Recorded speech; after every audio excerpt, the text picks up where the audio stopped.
for their recognition to Dr. Tanko Yunusa. Okay, sir. We are together. So I believe you're an awardee. So what are your expectations like of being awarded today? My expectation, Yes, being awarded. I'm very honored to be awarded. Okay, we are pleased to meet you and we hope you enjoy today's event. Thank you very much.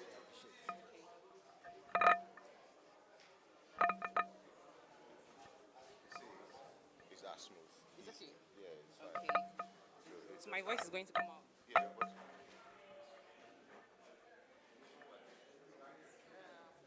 your bag should be dropped and Okay, okay. No matter,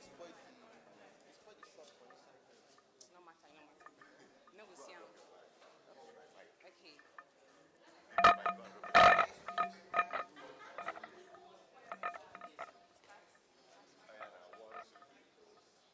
Hello viewers, my name is Okafor Janet, and here today I'm at the Afrikanwatch 2024. I'm one of the hosts and it's going to be a wonderful event. It's a lot of dignitaries are to be here. We're expecting a lot of them and it's going to be educative and inspiring too. Thanks and watch us as you walk with us to this place. Nice to meet you. Thank you.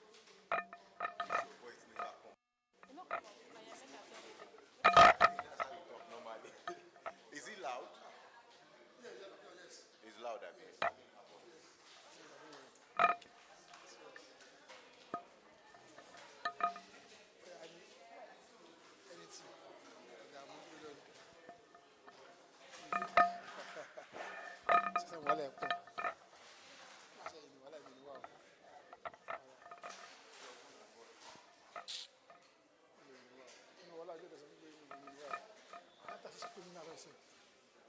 Last week, I told Monday, Mom, she said, okay, Monday, I'm next week Saturday.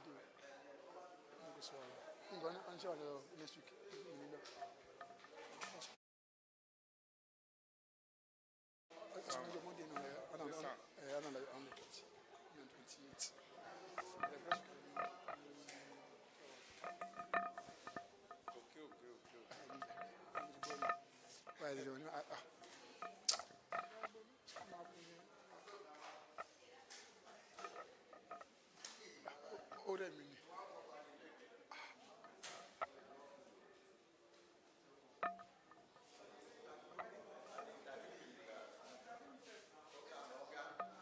Give me this goddamn.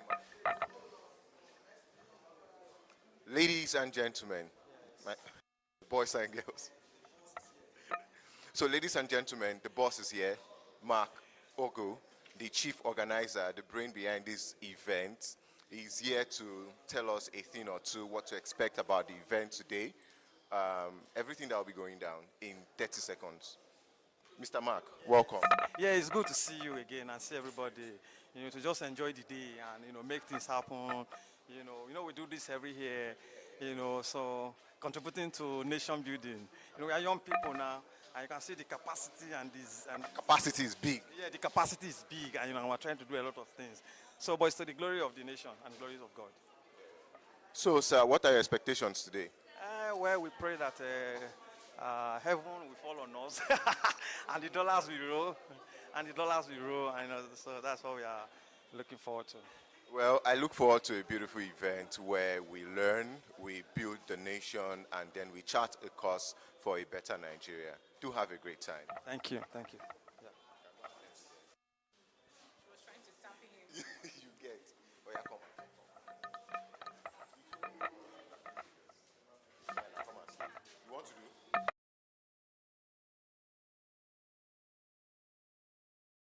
It's the cut, I think we will. Just cut. It's fine.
afternoon, sir. Can we meet you? I'm Olayinka Sayi Babatunde, Lagos State University Bossa. Nice to meet you, sir. Okay. So, welcome to Timeline Africa. Welcome to African Watch 2024 events. It's my pleasure to be here, as I said earlier on. So, what are your expectations today? Well, my expectation, this award goes a long way. For me, it's not the first one I'm taking. It's going to consolidate the award I've been getting. And to be so honored with some distinguished Nigerians is a plus for me. I'm so joyous. I'm so glad to be part of it, the history. And I pray that the magazine will continue to move up and up. Thank you very much, sir. Please enjoy your stay. Thank you.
Yes, I am.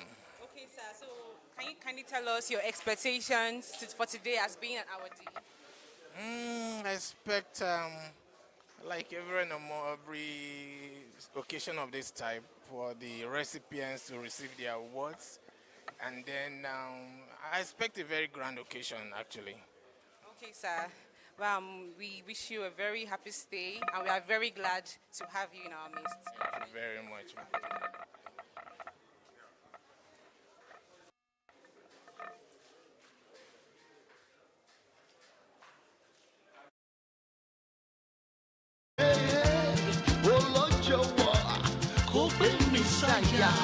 Saya, go a fifth to some meal.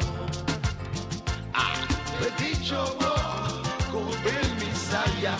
Saya, go a fifth to some meal. Baby Joe, oh my love, stay with me and beg you roll me body. Them not know what you mean to me. Call me soul, I beg you call me that. Baby Joe, oh my love, sweet, sweet love, and I beg you give to me.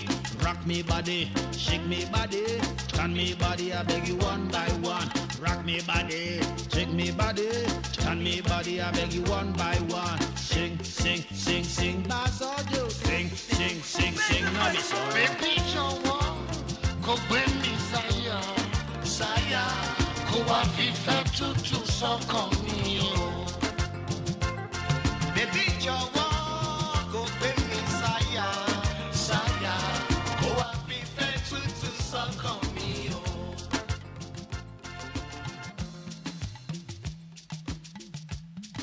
I'm Miss Joy Aru. Okay, Miss Joy, we're very glad to have you here. You are a representative of Mr. Aru Victor Apobaru. Okay, ma, I want to ask you, what are your expectations for today's event? I don't really expect so much, but my first time being here, I think I should be level. We promise you a very high level of entertainment.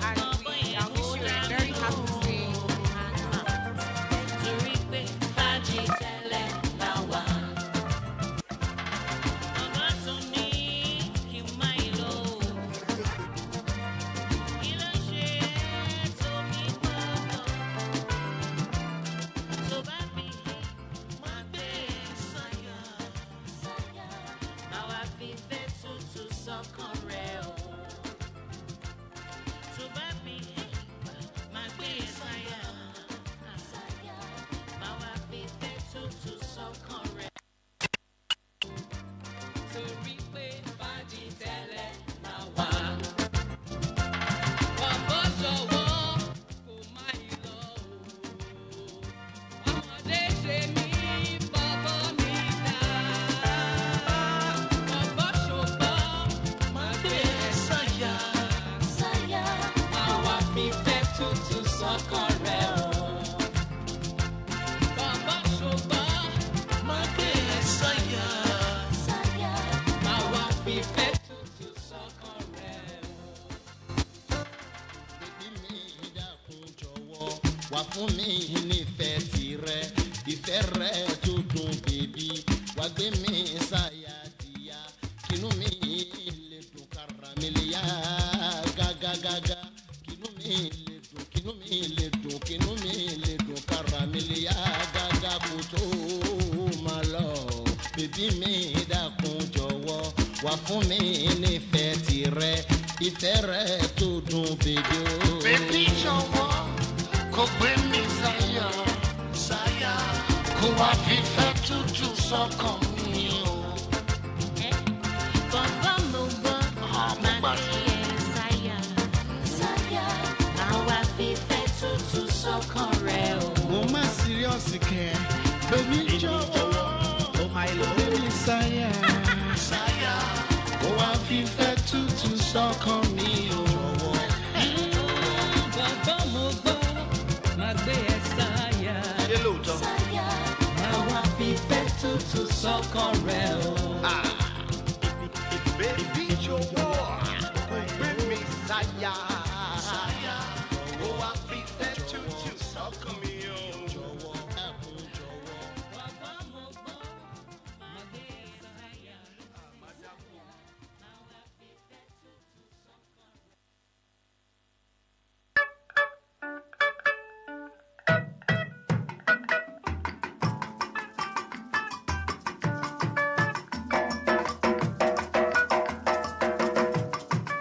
Bébí mi jọ̀wọ́ o jẹ́ ká jọ máa gbádùn.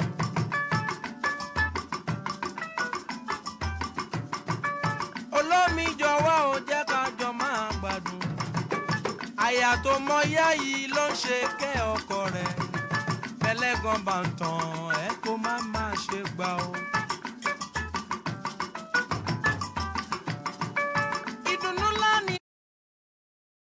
We are very happy to have you in our midst. Thank Welcome you. to 24th annual Afrikanwatch annual lecture.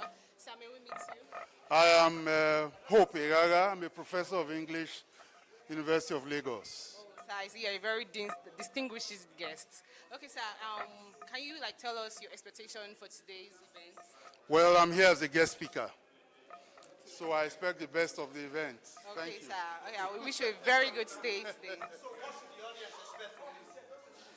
Okay, sir, what should the audience expect from you today? Well, I'm going to give a lecture on the situation in Nigeria, leadership, how we can revive Nigeria. I do hope that I can carry the audience along so that we really know that we need a change in Nigeria. That's it. Okay, sir, so we expect to gain so much knowledge from you today. I hope so. Okay, sir, you're welcome, sir. Thank you.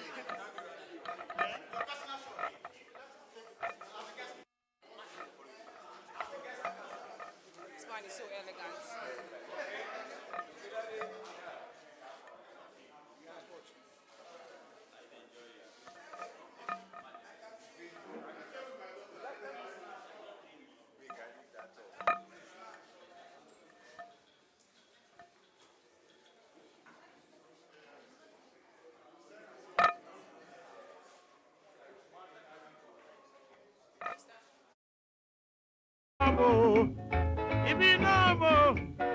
Ibi manabo, ọmọ mi ti sẹ́ ẹ̀ náà sọ́ọ̀rẹ́ sẹ́ni mi ni ibi náà bọ̀ o.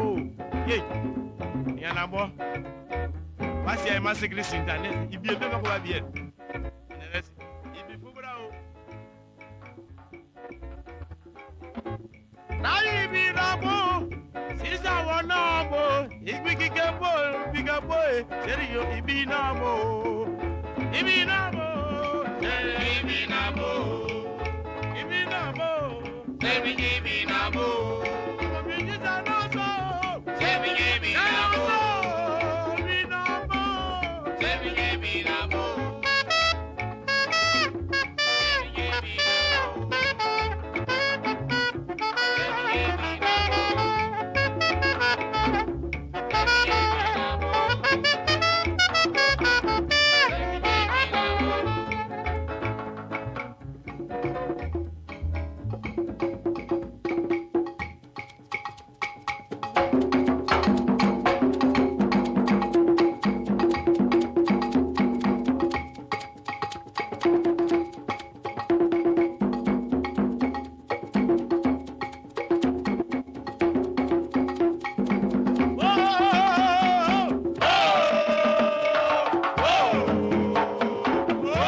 Sir, good afternoon, sir.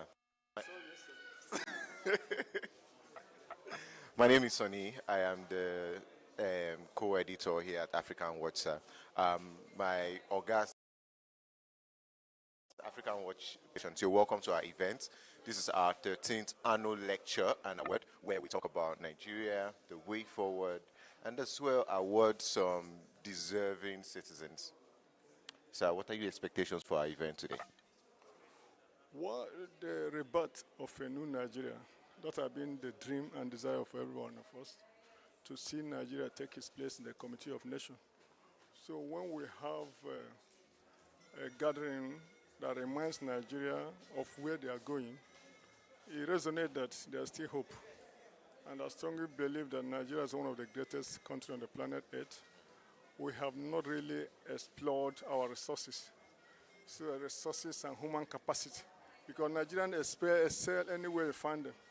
So why are we not getting to that point? So we look forward that this will be able to ignite a new discussion, a fresh talk and a frame mind to engage on issues, topical issues that will take Nigeria out of the wood. I think in the 10th Assembly we have been able to pass some bills and motions that will make Nigeria a better place. We look forward to the executive implementing it because ours is ours is to make laws. The last 9 months of existence or 10 months of existence, we have done a bit to ensure that Nigeria is in a place in the right direction. I must say again, there's no country like Nigeria. We have what it takes to be among the first nation in the Committee of Nations. So it's my pleasure being here. I look forward for more engagement and a robust debate. Thank you. Thank you very much, sir. Have a great day, sir. You too.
More music on. See me more. I'll see you later.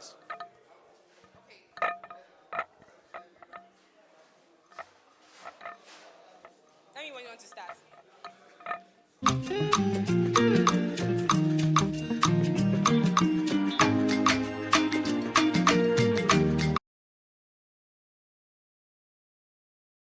Annual lecture of Afrikanwatch Network.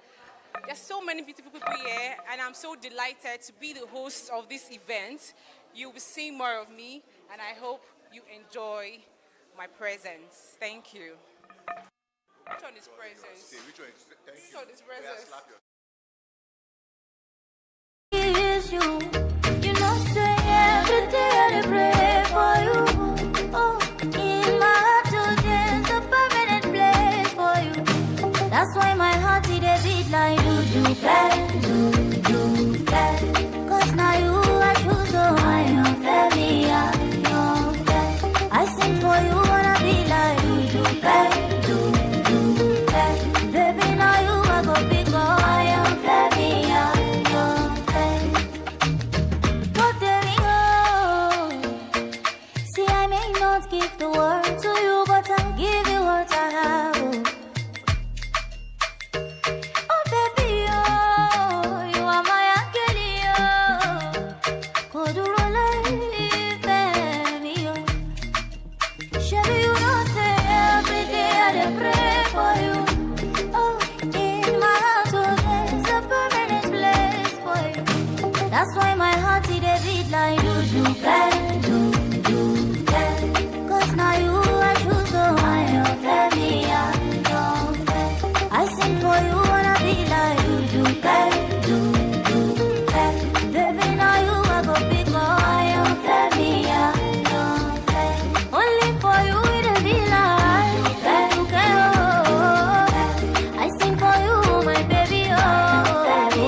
on trendybeats.com.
Antonia Wanchukwedo.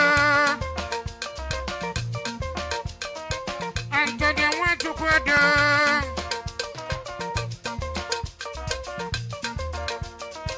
Adane Boazu.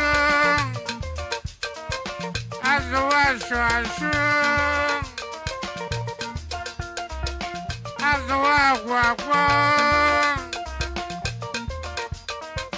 Akwasi azu netete.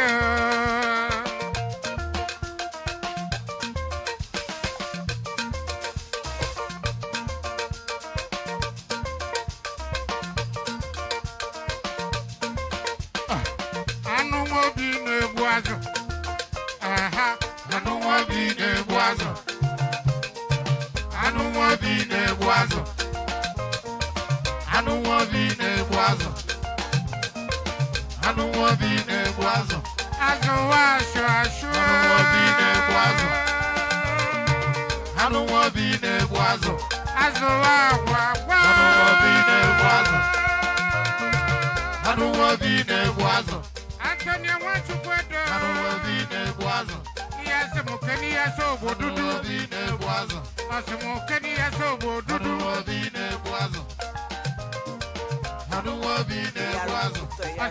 Will be inducted today. Today is going to be a celebration and a shutdown, you can be sure. Yes, for us in Nigerian Airspace Management Agency, it's celebration gala for us. We look forward to a great event with you and other inductees. Right. Thank you. And you too, thank you. Sorry, man. Okay.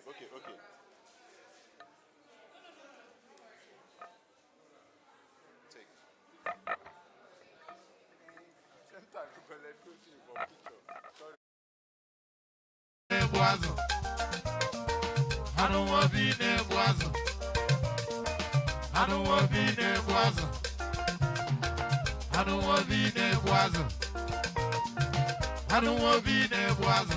Yeah, but I don't want to be there. I don't want to be there, Boazo. I don't want to be there, Boazo. I want to I don't want to be there, Boazo. Obina say pari. I don't want to be there, Boazo. It is in me, I don't want to be there, Boazo. It is in me, I don't want to be there, Boazo. I don't want to be there, Boazo. It is in La Chaka. I don't want to be there, Boazo. Hey! I don't want to be there, Boazo. I don't want to be there, Boazo. Antonia Wanchukwedo. I don't want to be there, Boazo. Monya Sabuzo.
asị na agbala aka n'azụ anị onye jiji ga na-akọnye ji n'anị ọkwa ọnụ ga-ekwu mana ọ bụzi onye agwazila okwenụ ya bụzi na kokwu ekwukanụ kweke ikpu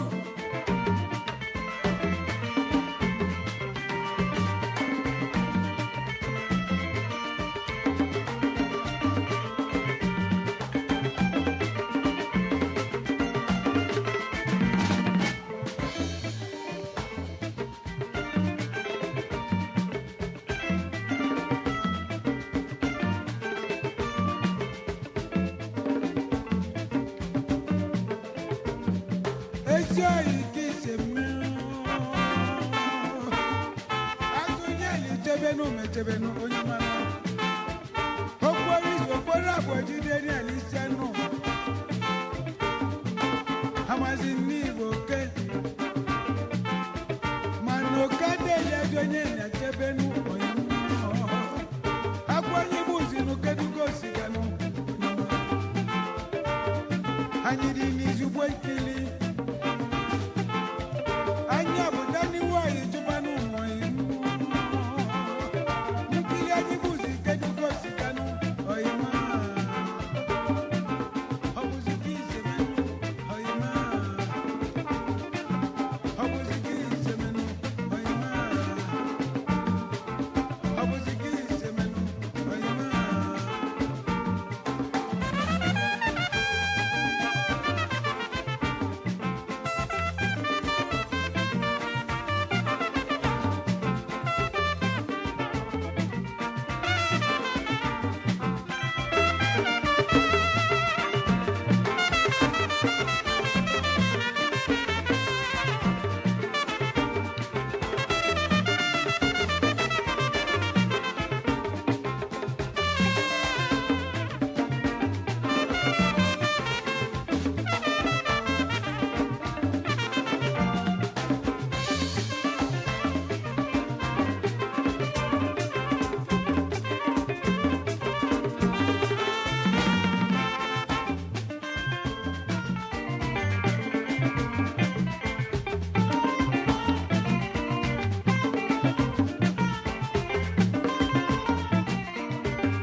ana-agbazi aka azọ naanị nnu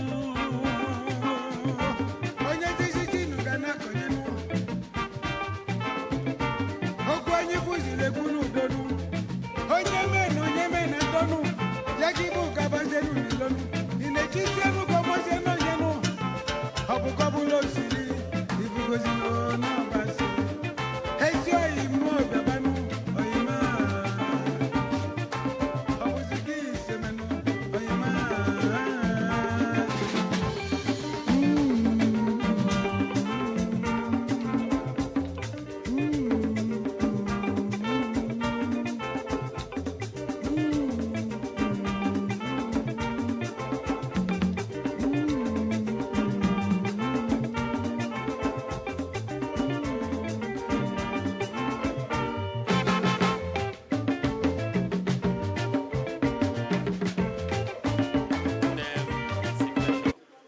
And for those that will be here today, I expect that we have a great day. So, one word for the organizers. Yes. Okay. Yeah, the African Watch Group is doing a great work, like I said. And I want to encourage them to keep on the steam, because now a lot of us are rallying behind them to support them, to see them achieve their vision. So they should keep it up. Thank you very much. Okay. You're welcome.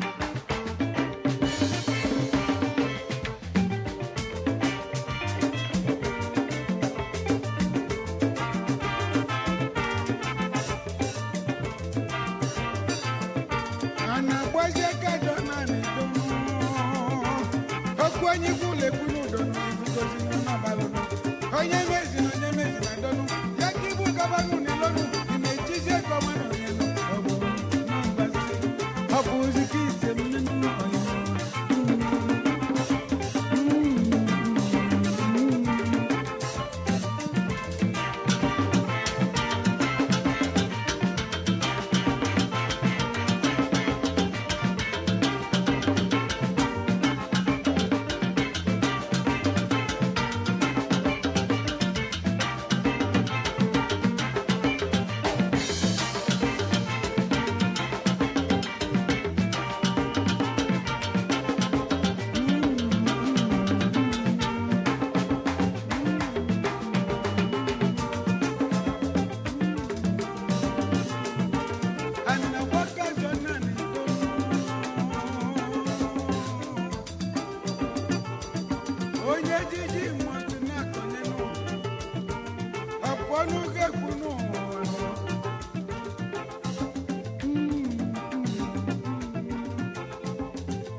present and then the future. So we must be able to look at what do we do to get our recruitment processes right. The recruitment leadership position in Nigeria is completely false. And of course, we are in a democratic setting. That has to do with the issue of the Electoral Management Committee. And for me, here, we need to unbundle INEC. We need to unbundle INEC and seriously and quickly as possible. Two things happen. INEC is responsible for election. INEC is responsible for delineation. INEC is responsible for electoral enforcement in terms of criminal intentions. Now, INEC cannot continue to do that, because when you do that, you will not even know exactly when to monitor election, when to do delineation, when to enforce. So we are suggesting, based on Justice Mohammed Uwais' report, that INEC should have one. We have Election Monitoring Commission, which is solely be involved in issue of elections. Two, we now have the issue of delineation. The delineation process will give you right to delineate areas of voting processes. having polling units. Then finally, we now have the enforcement agency. The enforcement agency will now be saddled with responsibility of dealing with those who are involved in criminal intention and manipulation. Then two, most importantly, election of 2027 cannot happen without revisiting the Electoral Act. The Electoral Act, with all due respect, these are two major issues that will give us the right to start producing good leaders. Because what we have now is balkanized leadership, that he who pays the piper dictates the tones. And so therefore, we may not have credible leadership that we are yearning for. These are critical areas that we must pursue.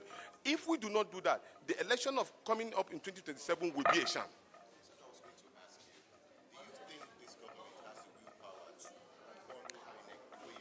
Yes. Right before now, the previous regime, that's Muhammad Buhari's regime, did not want to do the issue of electoral act. But the Nigerian people forced it on them, demanded for it, because the election, democracy is the will of the people. It's the government of the people, by the people. So Nigerian people must, as a matter of urgency, stand up for it as quickly as possible. Now. Last question, sir. Mm. During the week, your principal, Peter Obi, Yes. said one of the major problems with Nigeria is the judiciary.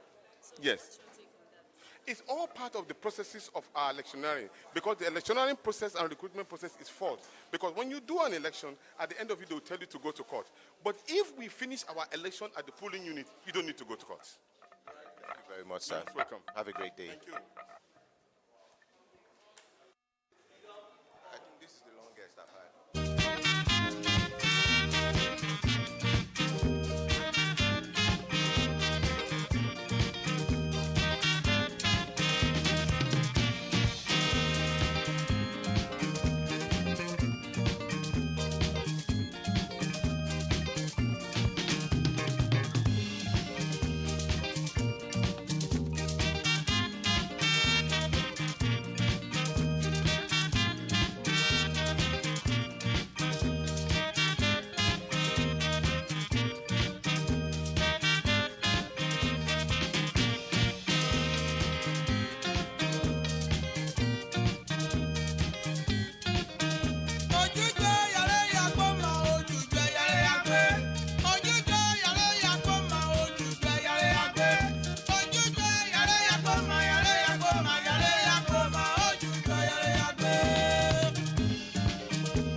Sure.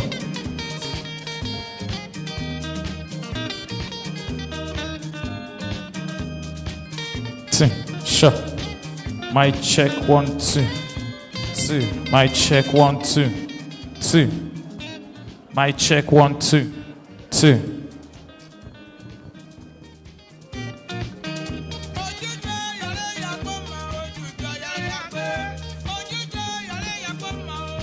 Sure. My check 1 2. Sound check. Hello. Sound check. My check 1 2. Hello. Hello. My check 1 2 2. Oh. Hello. My check 1 2. Okay.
All right. All right, DJ, bring it down. Mr. DJ.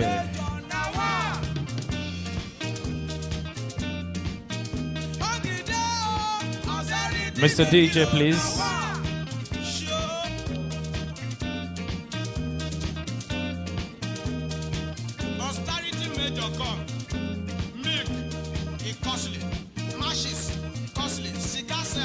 Mr. DJ, please. Please, can we have the DJ here, please?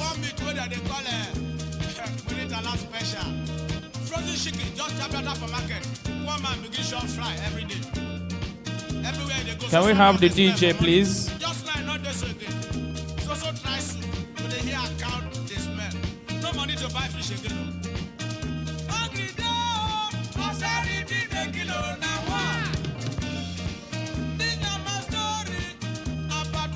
Can we have the DJ, please?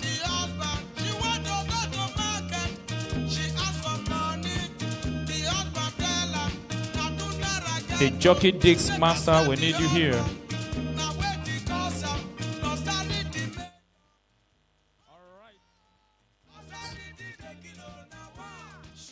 2.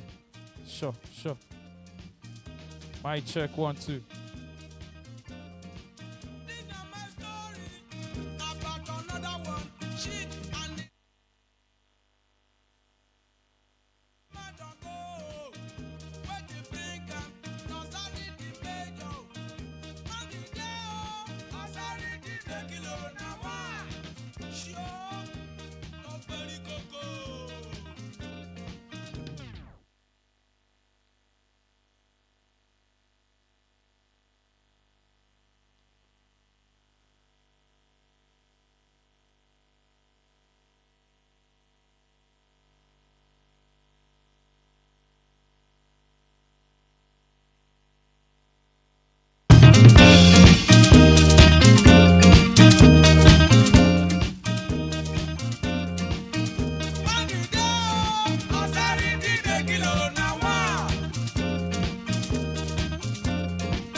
Oko kidewo rana, oko kidewo kuyeke.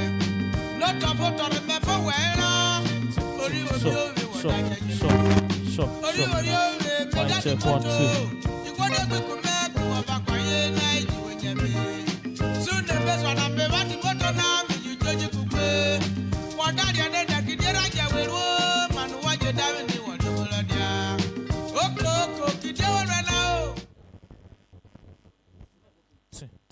Sure, sure. Mic check 1, 2. Hello, hello. All right. Your Excellencies, distinguished ladies and gentlemen, I want to officially welcome you all to the Afrikanwatch Annual Award. Please, I want you all to put your hands together for yourself. Put your hands together for yourself as a warm welcome. Officially welcome you all to this great occasion. Ladies and gentlemen, I will be your host for today's occasion. My name is Nehemiah Okuchukunwa Uzo, popularly called MC Nehi, all the way from Niger Delta, precisely from Delta State. Now clap for me, and so they do one for abroad. And also I'll be working with a beautiful dancer. Why are you hiding? Come. I'll be working with a beautiful dancer, my co-anchor. Ladies and gentlemen, please put your hands together for Amarachi. Thank you, thank you. All right. Right now, in the flow of the program, I want to officially hand over this great occasion into God's hands. Because I tell people, in any journey you embark on, if you don't bring God into that journey, definitely that journey is going to crash. Please, I want us all to be on our feet while I hand over the microphone to any man that has been led or he's being led by the Spirit of God. For the word of God says that as many that are led by the Spirit of God, they are what? They are sons of God. So please, shall we all be on our feet? Anybody led by the Spirit of God should come and take over the microphone from me and lead us in a short prayer. Anyone? Anyone? Somebody must lead us. Please put your hands together for Malgas. He comes and lead us in a short prayer. Praise the Lord. Praise the Lord. Eternal Rock of Ages, we want to bless your holy name. We thank you for making this day a reality. We know that there is nothing we can do without you. We need your knowledge. We need your wisdom. We need your presence here. Holy Spirit of God, go ahead of us in the mighty name of Jesus. As the beginning of this program is beautiful, let the end of it be awesome in the mighty name of Jesus. We cover each one of us with the blood of Jesus. Thank you, blessed Savior. Jesus' mighty name we pray. And the church will say, thank you, thank you. I've actually told myself that when I grow bigger, I'm going to have my own church too. Imagine having a congregation of this magnitude, and I know my author is there telling him to pay a tithe of 10 million. He will not hesitate to do that. Like our popular pastor, they come to you. Augusta, how are you? Have I met you before? Have you seen me before? Do you know me before? How do I know you are putting on a cap? Celebrate grace, celebrate grace. And you pay your tithe once and for all. All right, ladies and gentlemen, now we want to honor our great country, Nigeria. You know, I got angry yesterday. I listened to one of the UK media personality that rendered some unpleasant word to this great nation, Nigeria, just because Prince Harry and the wife actually visited this country, and he rendered some ungodly words on this great nation. And I believe we are not. How many of us have seen that video? You've seen that video? I'm not a year news. There's this UK TV presenter that said some words that are not pleasant to this country. I believe we must have seen that video. So please, shall we all be on our feet while we take the national anthem, and also to respect this great nation. In spite of all that is happening, we are still standing strong. So we want to take the national anthem. Let's open our mouth and sing it like we are patriotic citizens. Are you ready? Let's go. Nigeria, follow me to serve our fatherland with love and strength and faith. Thy labor of our hero path shall never be in vain. To serve without our mind, one nation can be freedom, peace and unity. Let's put our hands together for that great one. Thank you. Please, you may have your seat. I could remember one of the videos we watched way back then where they asked some of the senators to recite the national anthem. It was a really national anthem. They found it so difficult. Daddy, you are laughing. Daddy, you remember the video, right? A lot of them were missing words. Yes, those are the people that are leading us today. All right. Over to you, Amarachi. So the next on the program of events, I'll be welcoming the Chief in Editor, Mr. Mark Ogu, to come forward to give us the welcome remark. Let's give a round of applause for him as we welcome Mr. Mark Ogu. Mark C. Ogu. Please, let's put our hands together. Rosando one, please. He's the convener of this great occasion.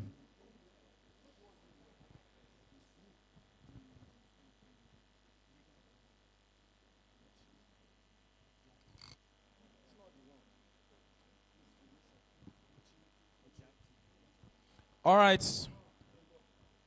Okay, please, we want to invite one of the members of the board. Okay, Mr. Buchi Odiatu, while he comes to take the opening remark, please, let's put our hands together for him. Mr. Buchi Odiatu, please, let's put our hands together for him. Oh, Mrs. Buchi Odiatu. So sorry about that. Please, let's put our hands together for her. So sorry about that, ma. Thank you.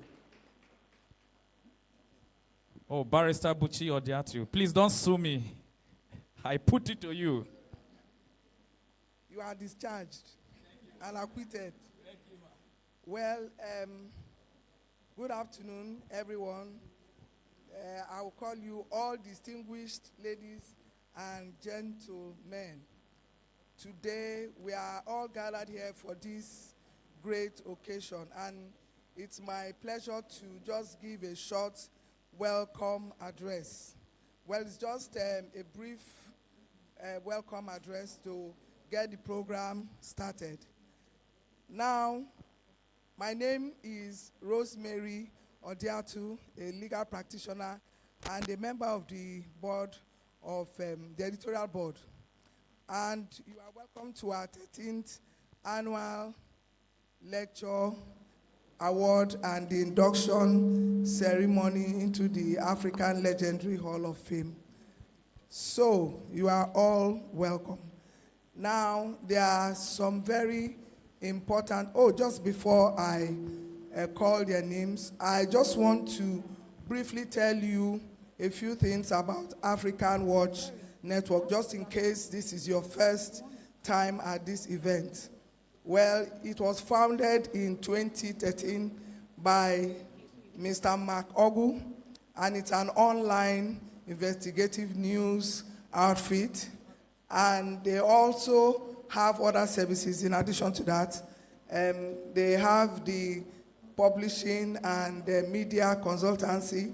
They also do your biography for you, which is very important. There's some of you in our midst here who have done a lot of things. There's a lot that you want to transfer to the next generation, and it's good you put it in a written form. So it will be good if you can call on Afrikanwatch to help you put this very important body of work that you have into written print, so that while you are alive, people can get to see the things you have done, and it will also be there as part of your legacy. So they also have public relations services and some other services in addition. Now, I just want to introduce some very important personalities among all of us that are distinguished here.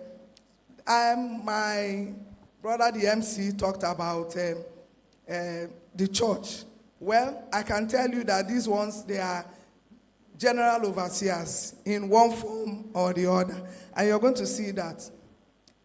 The first people I want to introduce are the two co-chairmen. And the first one is Senator Anthony Adefuye, the Olugbo of Lagos. He's a businessman, he's a philanthropist, so he's a business general overseer. Now, the next one is Professor Andrew Obafemi, all the way from Uniport. We welcome you to this beautiful city of Lagos, the only city of excellence in Nigeria.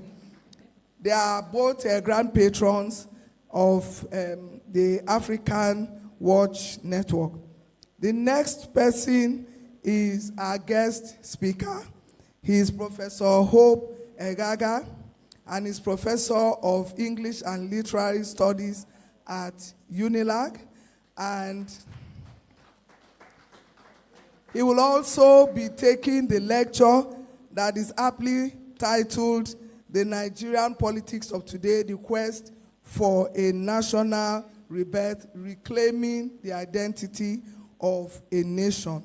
And I know that there will be so many important points that will be unveiled in that lecture. Then we go to the father of the day, and that is Professor. Well, we have a lot of intellectual overseers in our midst. That is Professor Fola Lasisi, the former VC of the University of Uyo. Welcome, sirs, all of you. He's the father of the day. So I will say that in addition to being an intellectual overseer, he's also a family general overseer. Then you have the special guest of honor, Major Victor Odeka. He's a Major General, retired, a former ex-director of Army Finance and Accounts. Is he here with us? You are welcome. Yeah, welcome, sir. Then you have the keynote address. The keynote address is to be given by Prince Lateef Fagbemi, son, the Attorney General of Nigeria and the Minister of Justice. But it will be delivered on his behalf by the rector of this great institution, Yaba College of Technology, Engineer Dr. Ibrahim Abdul. He will be taking the keynote address on his behalf.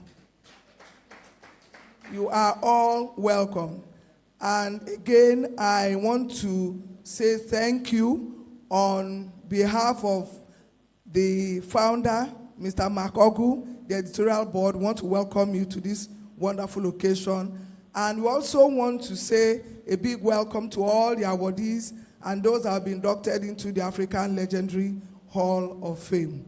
And to close, I want to hand over the mic to Mr. Nehi so that we can immediately set the ball rolling on this event. Thank you very much.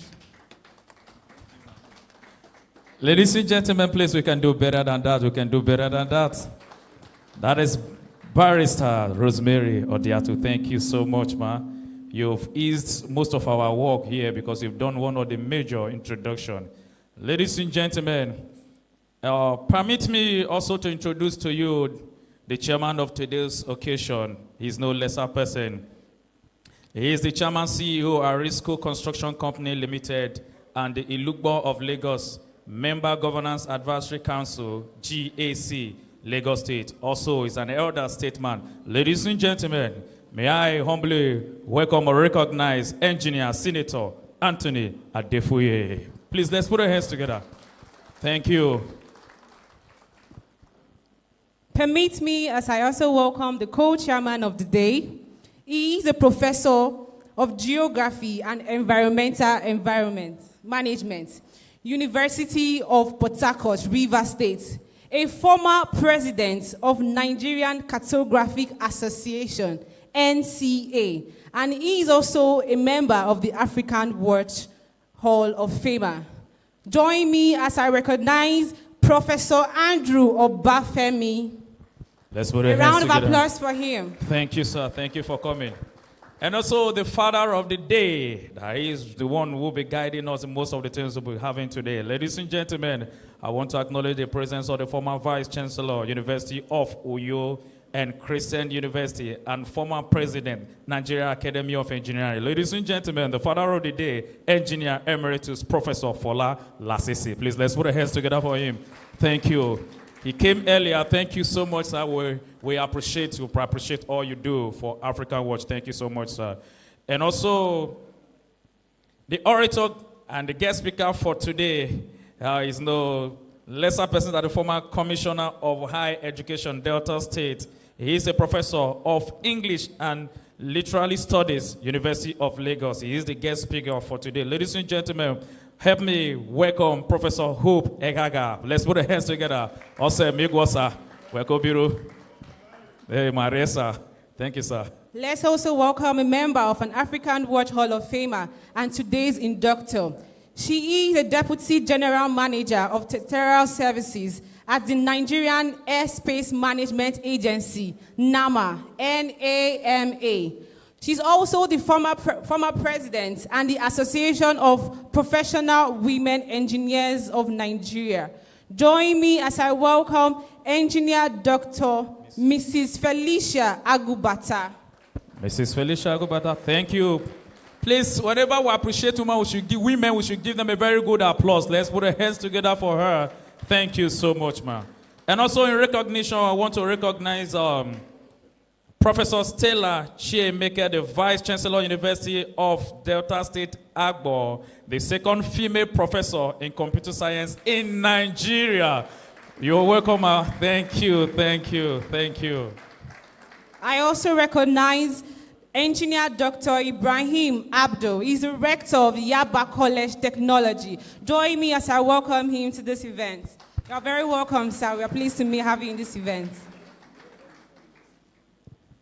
I also welcome Mr. Johnny Kewe Ogegere, General Manager and Airspace Manager of NAMA, N-A-M-A, Moritala Mohammed International Airport, Ikeja, Lagos.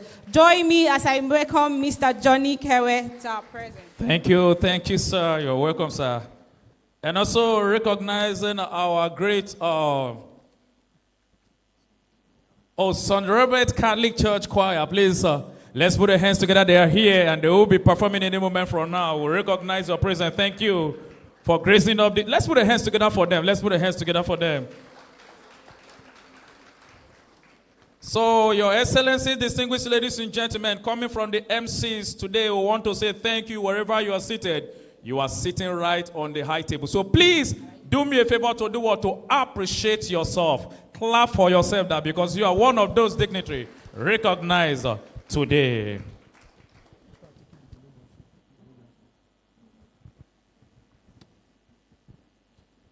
And also, our award DJ to give us an interlude music, and when I'm back, we'll go straight to the next program. Thank you.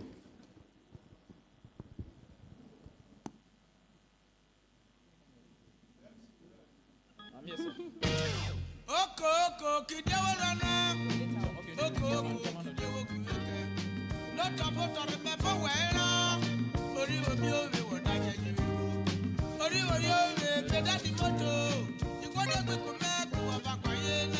All right, thank you, DJ.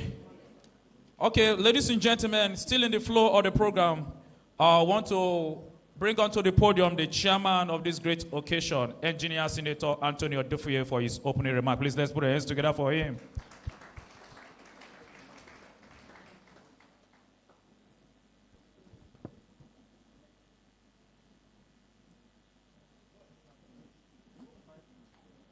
In 5 minutes, he's going to do that for us. Thank you, sir.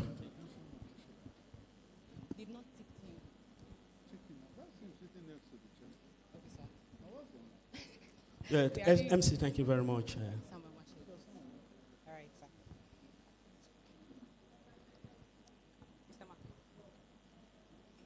The chairman's opening address to the Afrikanwatch Network 13th Annual Lecture Award and Induction. Today, the 18th May 2024, at the Yabatek Auditorium, Lagos. It is an honor for me to be here today as we collectively appreciate the African Network Communication crew with our presence and support on this occasion of the 13th Annual Lecture Award and Induction Ceremony. The Afrikanwatch Network Communication crew, led by the bubbling and dogged journalist, Mr. Mark Ogu, who is always full of ideas with great commitment to task, have gathered us together again this year to brainstorm and discuss the renewal of a nation where all of us can once again be proud of. These quintessential young Nigerians indeed deserve our commendation. I'm therefore very delighted to be asked by the chairman of this great occasion, our very own distinguished Senator Anthony Adefoye, the Olugbon of Lagos, who has already joined us. If you follow me, I said who will soon be joining us. He's already here with us. Thank you very much, sir, and for asking me to stand in for you while you come.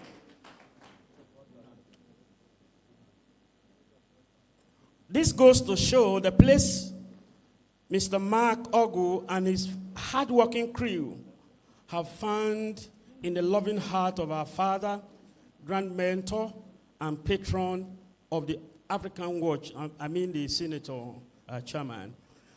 I wish to commend all the other distinguished grand mentors, patrons, and matrons, and past awardees here present today, and those who could not be here physically, for believing in this media outfit,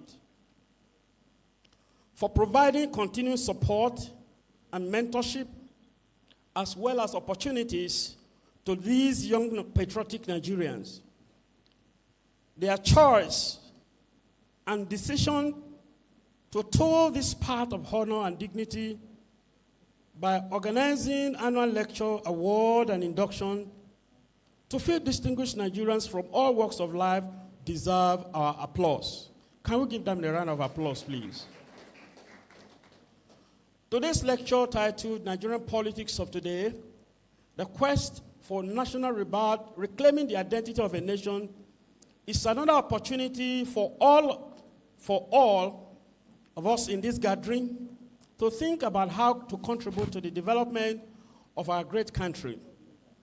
I have no doubt that the guest speaker, an erudite colleague of mine, Professor Hope Egaga of the University of Lagos, will do justice to the lecture based on his past intellectual works, contributions, and capacity. I'm also convinced that the keynote address to be delivered by a highly revered Attorney General of the Federation and Minister of Justice, Prince Lateef Fagbemi's son, who is also a grand mentor and patron of the Afrikanwatch Network, will certainly add more juice to today's occasion. Nigeria is our country And we must all come together to contribute our quota to its progress, irrespective of its numerous challenges. We cannot afford to be distracted any longer by following the wrong footings of some of our politicians in this country. We should rather encourage those of them, young and old, who are caught out to provide responsible leadership. We have a bigger picture of a country we should all hope and fight for. Let us therefore resolve to be positive and work collectively, irrespective of tribes, identity, and or religion, to see that the growth and development of this great country become a reality. On this note, ladies and gentlemen, and on behalf of the chairman, the Olugbo of Lagos, Chief Adefoye, and myself, I congratulate all the awardees in this event and the Afrikanwatch crew for nursing this year's occasion to fruition. A lot goes into planning activities, and for them bringing this to bear, it's a great task that they have achieved.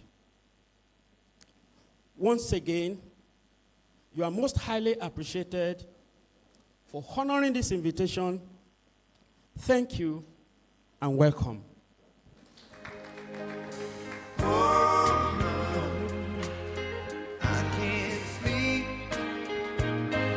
Wow. That was brief and also very, very impacting. Ladies and gentlemen, please let's put our hands together for Mr. Chairman, Engineer Adefoye. Thank you, sir. Thank you so much. While Mr. Chairman was giving us his opening remark, some of our dignitaries walked in and which we want to recognize them before we can move on. Ladies and gentlemen, recognizing one of our special guests of honor, that is Major General Victor Odeka, retired former Director, Army Finance and Accounts, DAFA, also an elder statesman. Ladies and gentlemen, he's being well represented by his son, Mr. Victor. Please, let's put our hands together for him. Please, Sir Victor, are you here? Oh, thank you, sir. Thank you, sir. Let's also recognize the unveiler of today's Afrikanwatch 10th memoir. He is the chairman of NPOM, of editorial board of the nation's newspaper, the first winner of Gordon N. Fisher's Fellowship for Journalists in the Commonwealth by the Southern Foundation, Toronto, Canada. He has also received the National Productivity Order of Merit, NPOM. Let's welcome Mr. Sam Omashe. Mr. Sam A round of Omashe. applause for him. Thank you, sir. Always available for Afrikanwatch. And also recognizing the presence of Professor Mrs. Patricia Mba from University of Delta State. Please, let's put our hands together for her. Recognizing Pastor Mrs. Sonny Ekogu, the bossa of University of Delta State. Please, let's put our hands together for her. Thank you. Let's also welcome Mr. Emmanuel Efeni, the Deputy Director of Arise News. Let's give a round of applause for him as we recognize him in today's event. Thank you, Arise News, for always supporting Afrikanwatch. And also recognizing Mr. Adewale Onafuora, Chief Executive Officer, Farm Concept Nigeria. Please, let's put our hands together for him. Put our hands together for him. Thank you, sir. Thank you for coming. Let's also recognize Yanusa Tanko, the spokesman of NCP, the chief spokesman of the Peter Obi Dati Ahmed Presidential Campaign Council. Let's give a round of applause as we recognize him to today's event. Thank you, thank you. All right, ladies and gentlemen, right now we want to bring on to give you a little of soft performance by the group choreographer as they come to perform. Please, let's put our hands together for them if they are ready.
Let me see you just wanna.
don't dey mess up.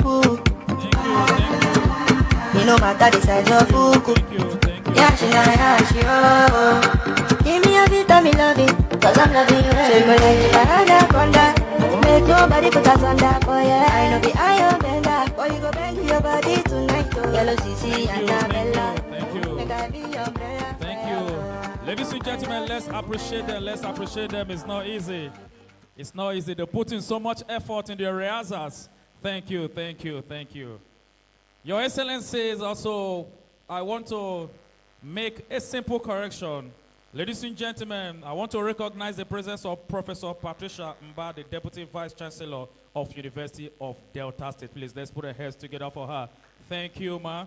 She flew in all the way from Delta State, and also accompanied by Pastor Sonny Ikogo, the bossa of University of Delta State, Agbo. Please, let's put our hands together for them. Thank you, sir, for coming. Permit me to also recognize a distinguished guest in our midst. He is a member of the Federal House of Representatives, representing Oshodi and Isolo Federal Constituency, Lagos State. Join me as I welcome Honorable Barrister Okejo Onuakalusi. A round of applause for him as we recognize him in our midst. You're welcome, sir. Ladies and gentlemen, I want us to key in our eyes to the projector. We want to have a brief documentary about the journey of Afrikanwatch. Please, media. Originally marked Next Africa Intellectual Property until its rebranding in 2017 has evolved into a prominent digital media organization. The name was further refined in 2018 to Afrikanwatch Network Communications to reflect its expanded operations, including media consultancy and training. Services offered. Afrikanwatch Network provides a wide array of services, including general news reporting, digital publishing, communication strategy, journalism,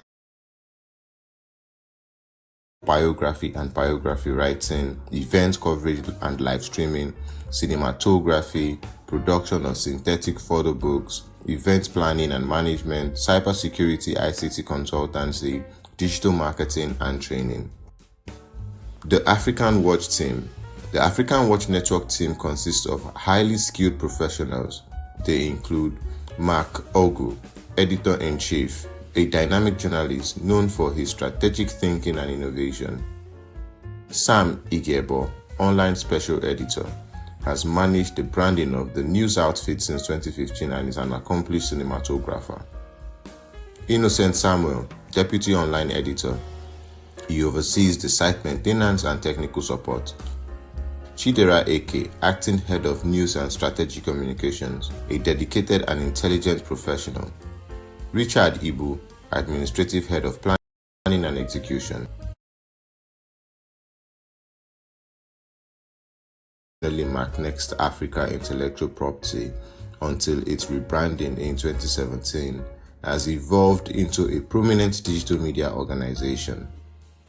The name was further refined in 2018 to Afrikanwatch Network Communications to reflect its expanded operations, including media consultancy and training.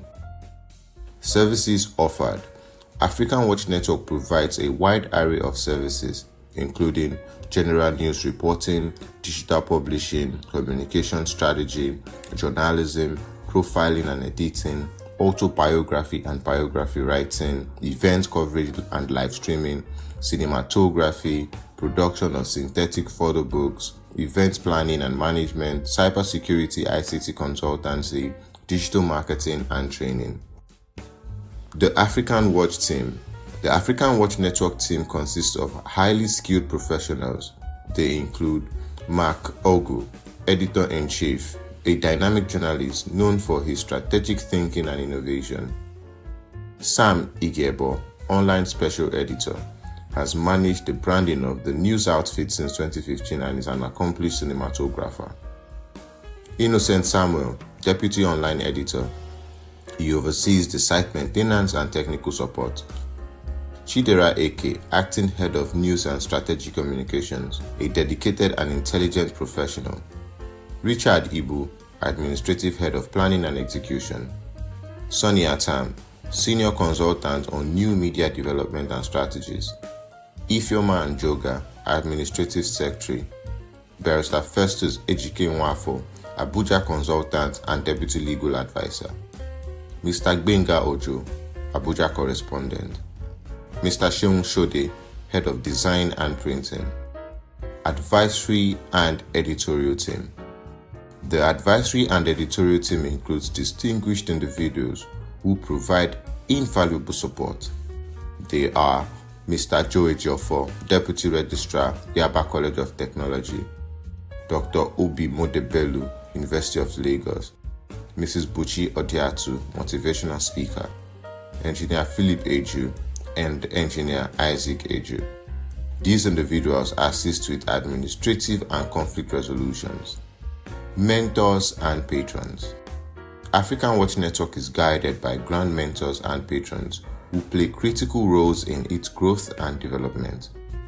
They are Senator Anthony Adefuye, Prince Lateef Fagbemi SAN, Professor Olatunde Babawale, Professor Timothy Ate, Professor Andrew Obafemi, Professor Solomon Akimboye, Dr. Mrs. Felicia Agubata, Mrs. A.S. Ayafolu, Ambassador Chief Dr. Nzeribe Okegwe JP, Ambassador Dr. David A.K. Solomon, Mr. Sam Omacheye, Chief Barrister Benson Ndakaran, Chief Dr. Sunday Oba, Mr. Dennis Amakri MON, Dr. Kabir Adamu, Engineer William Smithier, Colonel Barrister Yomi Dari, retired.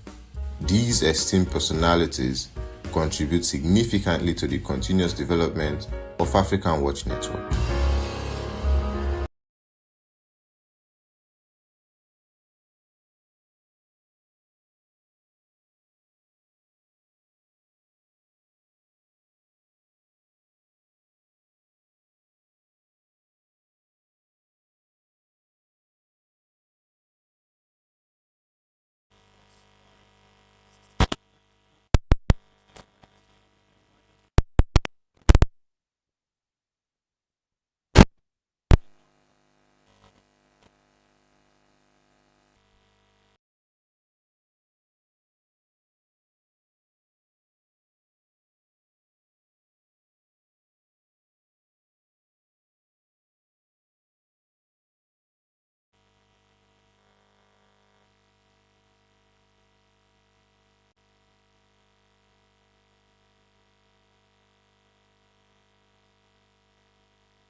Please shall we one more time put our hands together for them. Beautiful, beautiful, beautiful.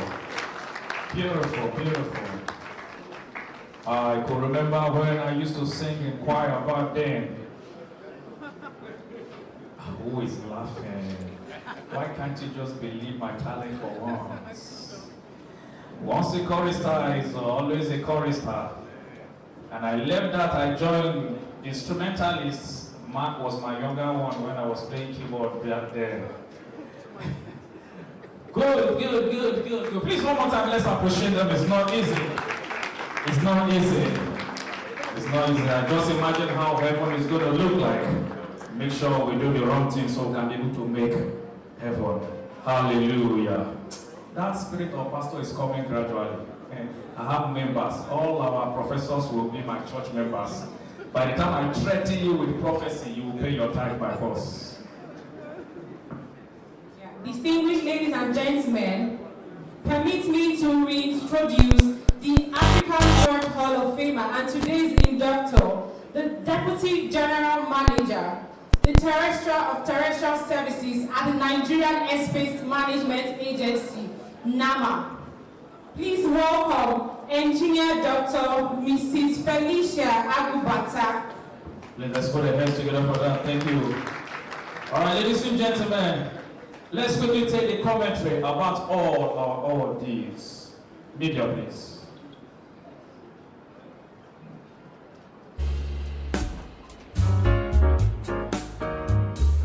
African Legendary Hall of Fame. For the past decade, African Network Communications has been dedicated to honoring excellence, integrity, and hard work. This year, we proudly recognize outstanding individuals in 2 distinguished categories: the African Gold Merit Award, AGMA, and the prestigious Induction.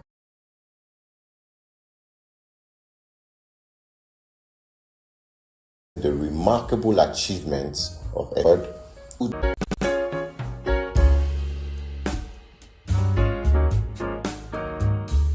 African Legendary Hall of Fame. For the past decade, African Network Communications has been dedicated to honoring excellence, integrity, and hard work. This year, we proudly recognize outstanding individuals in 2 distinguished categories: the African Gold Merit Award, AGMA, and the prestigious Induction into the African Legendary Hall of Fame. Join us in celebrating the remarkable achievements of esteemed personalities who have left an indelible mark in their respective fields. From distinguished academia to exemplary military service and visionary leadership, our inductees exemplify the essence of greatness. Among this year's Hall of Fame inductees are renowned figures such as Engineer Emeritus Professor Fola Lasisi, Major General Victor Odeka retired, and Engineer Senator Anthony Adefoye, whose contributions to their fields and unwavering support for our network have been invaluable. We also honor trailblazers like Prince Lateef Fagbemi SAN, Professor Stella Chinye Chiemeke, and Professor Hope Gaga, whose dedication to their professions has set new standards of excellence. The Right Honorable Mudashiru Obasa, Speaker of the Lagos State House of Assembly, being honored today for his consistent demonstration of leadership and democratic values. Similarly, Engineer Dr. Ibrahim Abdul, the dynamic rector of Yaba College of Technology, has significantly enhanced the institution's human capacity, ensuring its sustainability. Mr. Victor Eyaru, former General Manager, Airspace Manager at NAMA, Murtala Mohammed International Airport, Lagos, will also be inducted for his technical expertise in the airspace industry. Professor Oluwatoyin Eniku Mehi, Director of ICT at Lagos State University, has not only made a mark in the ICT field, but has also upheld intellectual excellence, bringing pride to LASU and humanity. Colonel Barrister Dr. Abayomi Dari, retired, former Director of Nigerian Army Legal Services, has been instrumental in the progress of Afrikanwatch Network, providing valuable support and mentorship. His contributions to national and international security are invaluable. In addition, we recognize administrative leaders like Mr. John Kewe Ogekere and Mr. Said Babatunde Olayinka, whose commitment to excellence has earned them well-deserved accolades. Finally, we extend our heartfelt congratulations to all our distinguished inductees. Your achievements inspire us all and reaffirm our commitment to celebrating excellence and integrity in Africa and beyond. Here's to a future filled with continued success and prosperity.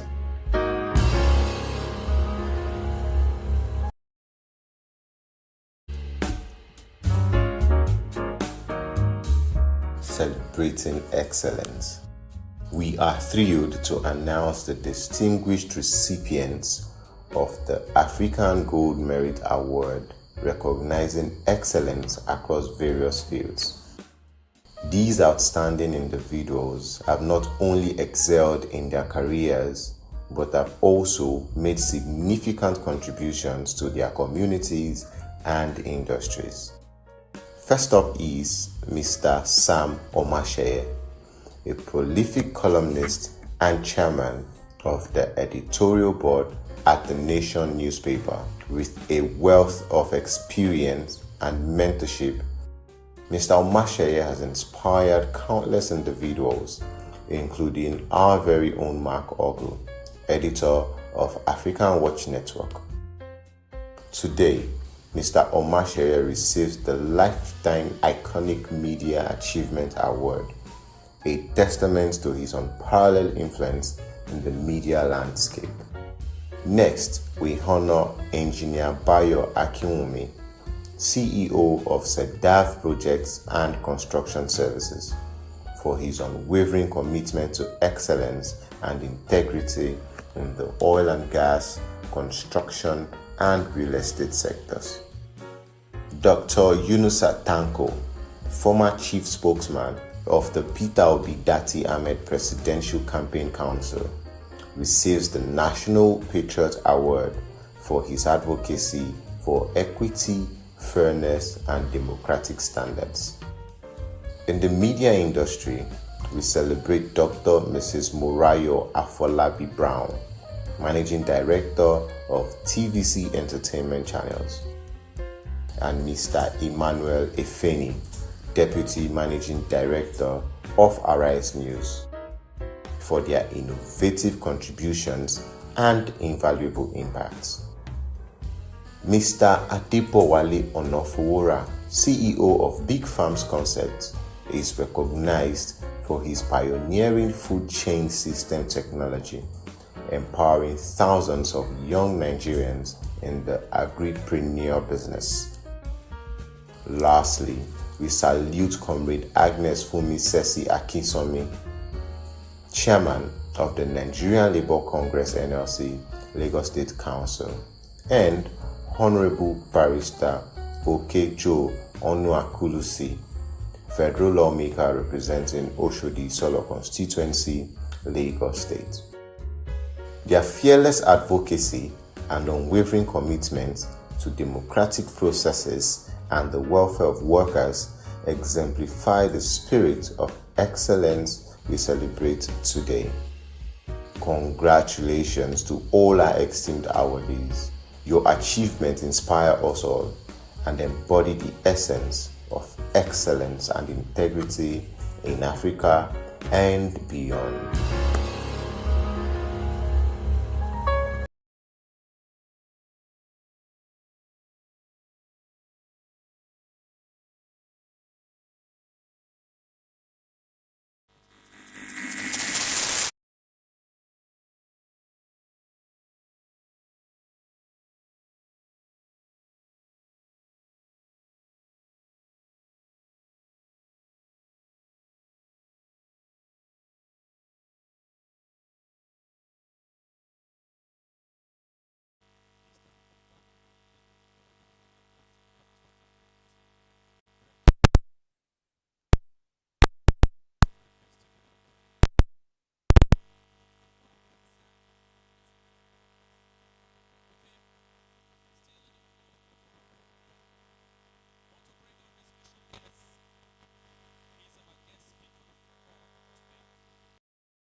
13th annual lecture and 11-year celebration by Afrikanwatch.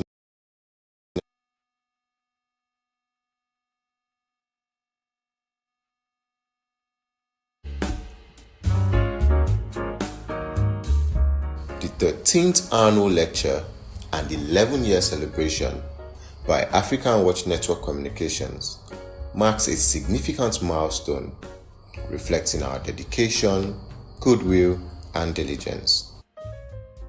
Over the past 13 years, Afrikanwatch has hosted distinguished technocrats from various fields to deliver its lectures. Today, we are honored to welcome Professor Hope Ogenerukewe Egaga, a literary icon and former Commissioner of Higher Education, Delta State, and a teacher at the University of Lagos, who will deliver a lecture titled Nigerian Politics of Today, The Quest for National Rebirth, Reclaiming the Identity of a Nation. This adds another illustrious chapter to our journey. Professor Egaga's remarkable profile and intellectual prowess, which has significantly contributed to human development, earned him the African Gold Merit Award in 2022 as the African Orator. Today, he will be inducted into the African Legendary Hall of Fame, further solidifying his legacy. As a professor of English and Literary Studies at the University of Lagos, Professor Egaga's tenure as Commissioner of Higher Education in Delta State from January 2009 to December 2014 left an indelible mark. His achievements in capacity building, institutional development, and infrastructure enhancement were commendable. He currently serves as an education consultant for the Delta State government. Professor Egaga's academic journey, from obtaining his bachelor's and master's degrees to earning his PhD from the University of Lagos, reflects his unwavering commitment to scholarly excellence. His literary contributions include plays, poetry collections, and novels, have earned widespread acclaim and citations from scholars worldwide. His membership in learned societies and numerous awards of excellence underscore his esteemed status in the academic community. We are privileged to have Professor Egaga deliver today's lecture, given his knowledge and expertise in national discourse. We also extend our gratitude to past guest speakers whose insights have enriched our events. With great anticipation, we invite Professor Egaga to deliver his lecture, and we look forward to an enlightening and enriching experience for all attendees.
which is enshrined in the Nigerian Constitution, in the African Charter of Rights, provides a platform for intellectual discourse, interrogating and challenging notions and practices which are either obsolete or which need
a new or second birth, an improved existence, activity, or growth. Jesus Christ, the founder of Christianity, alluded to a rebirth of the individual to qualify for salvation when he said, "Very truly I tell you, no one can see the kingdom of God unless they are born again." So I'm sure the born again people are very happy with me here for referencing the born again metaphor.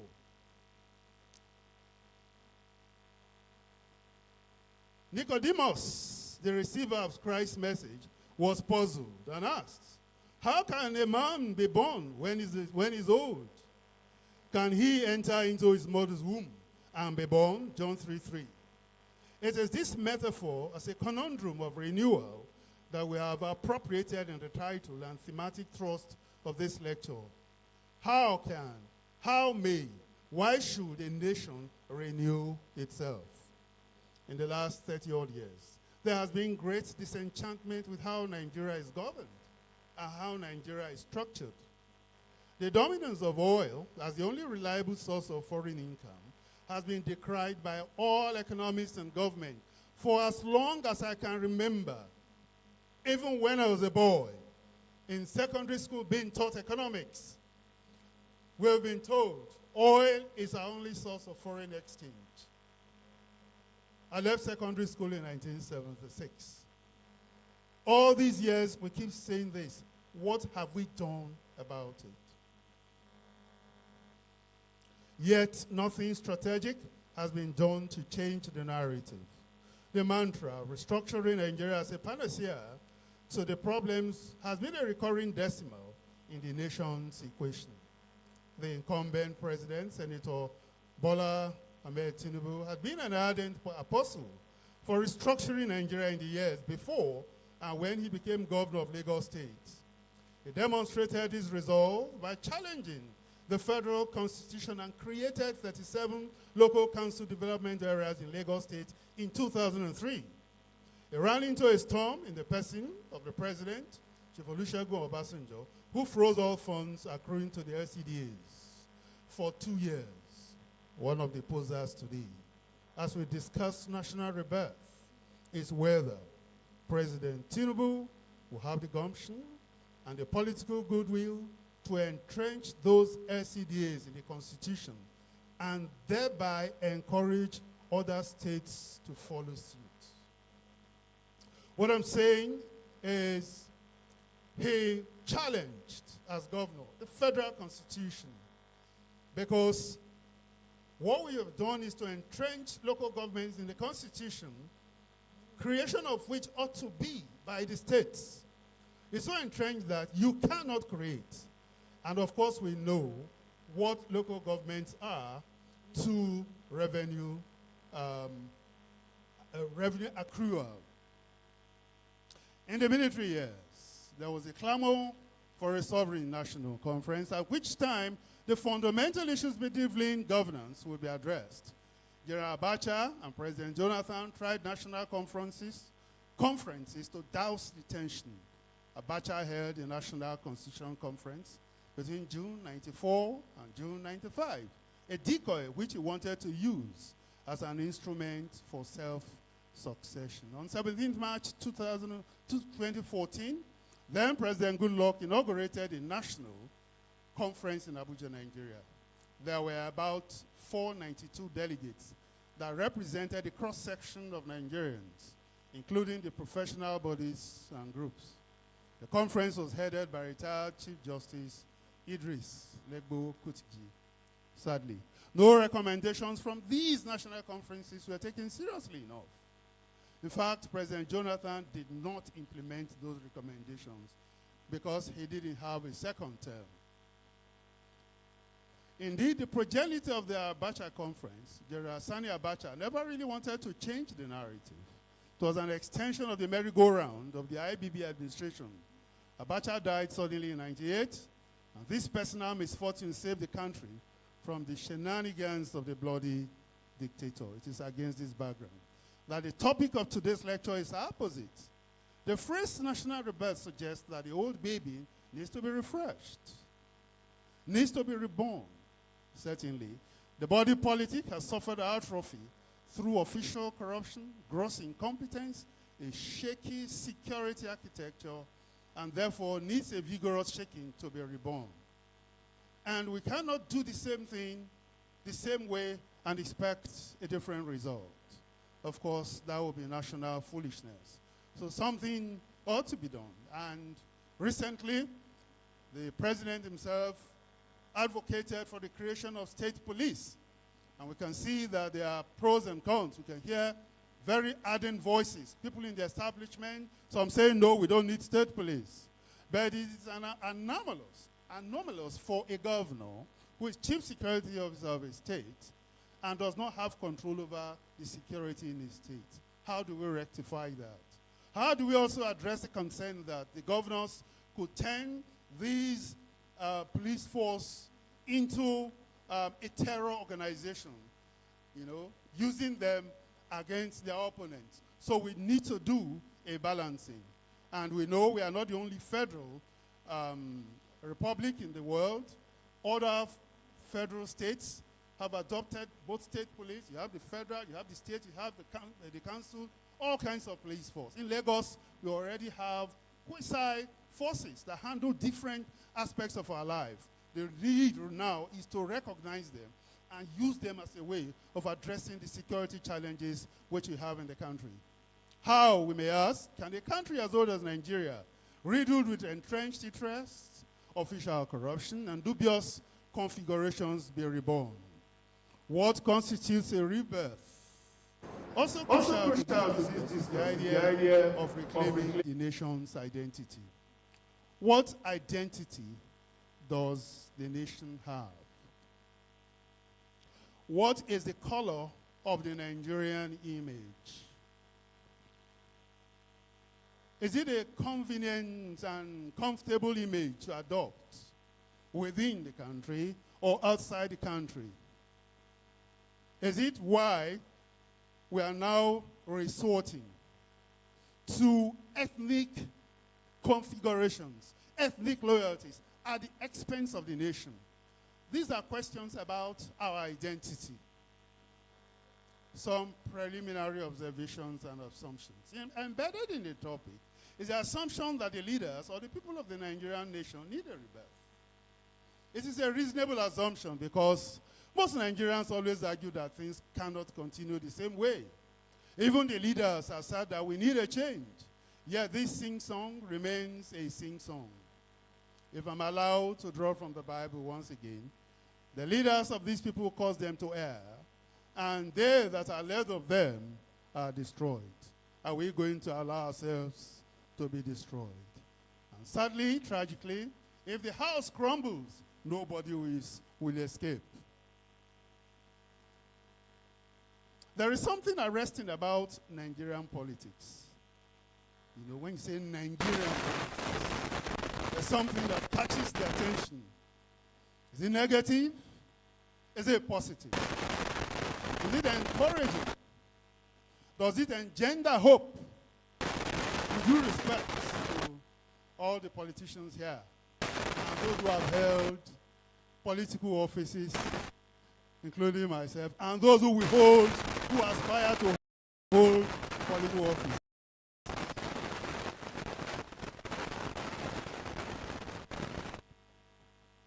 Thus suggesting that there is something peculiar about the methods and style of politicking in Nigeria.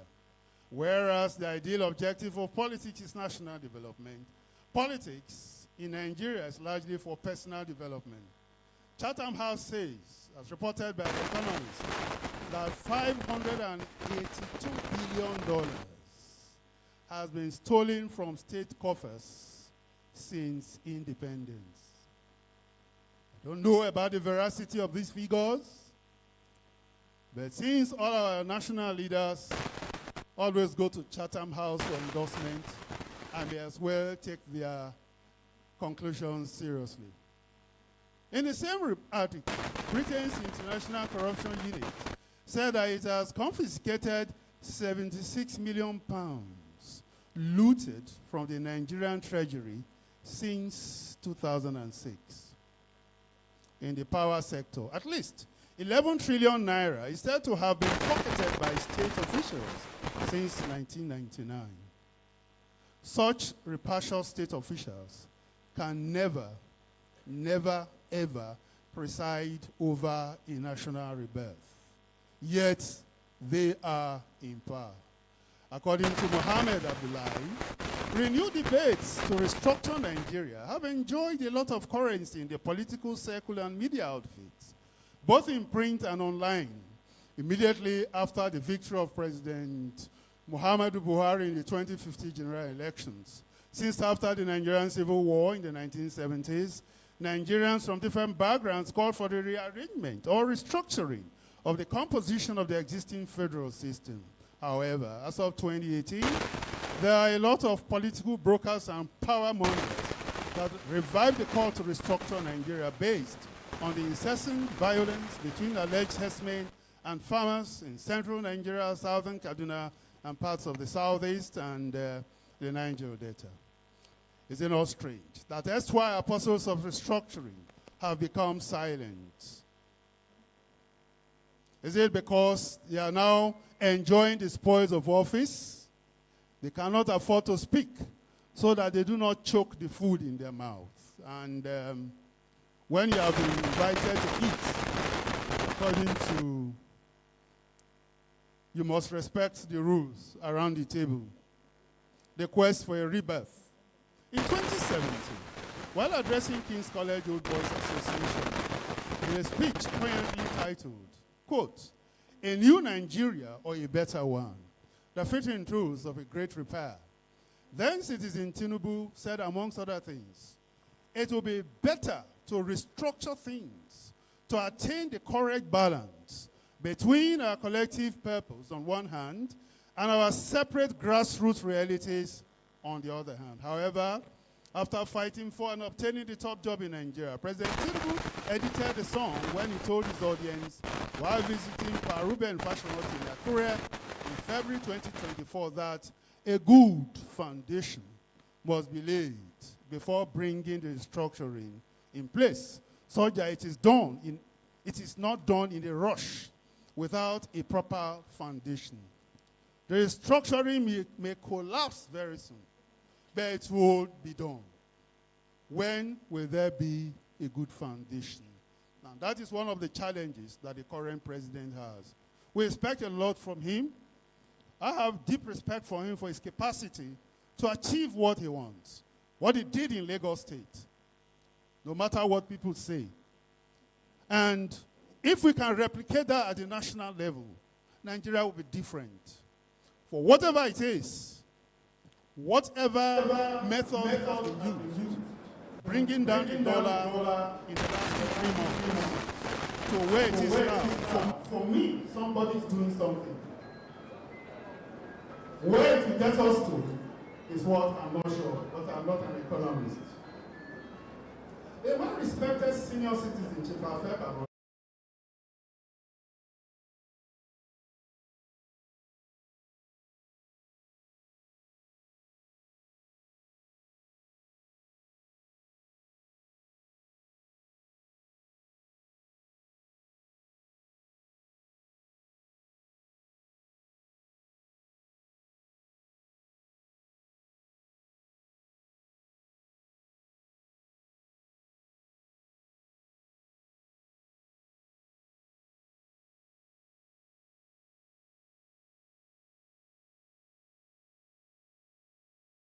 begin the process of reviewing their federal systems in order to retain their relevance to their society.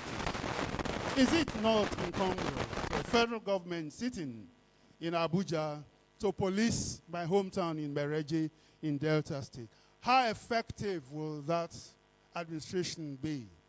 So the nation has always struggled with a rebirth of some sort in different names, nomenclatures, and descriptions. A rebirth, as we had said before, is a period of new life, growth, or activity. Rebirth is the regeneration of something that is destroyed. Regeneration of something that has died or has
Charles Clifford, the 1946 Legislative Order, Constitution, the 1954 Nigerian Constitution Order in Council, otherwise called the Oliver Little Constitution, and 1960 Constitution Order in Council, that is the Independence Constitution, the 1963 Republican Constitution pursuant to the Act of Parliament, number 20, the 1979 Constitution made pursuant to the Constitution of the Federal Republic of Nigeria, Enactment Decree number 25, 1978, signed by General Olusegun Obasanjo. In October 1975, the Obasanjo military regime appointed a 50-man Constitution Drafting Committee, CDC.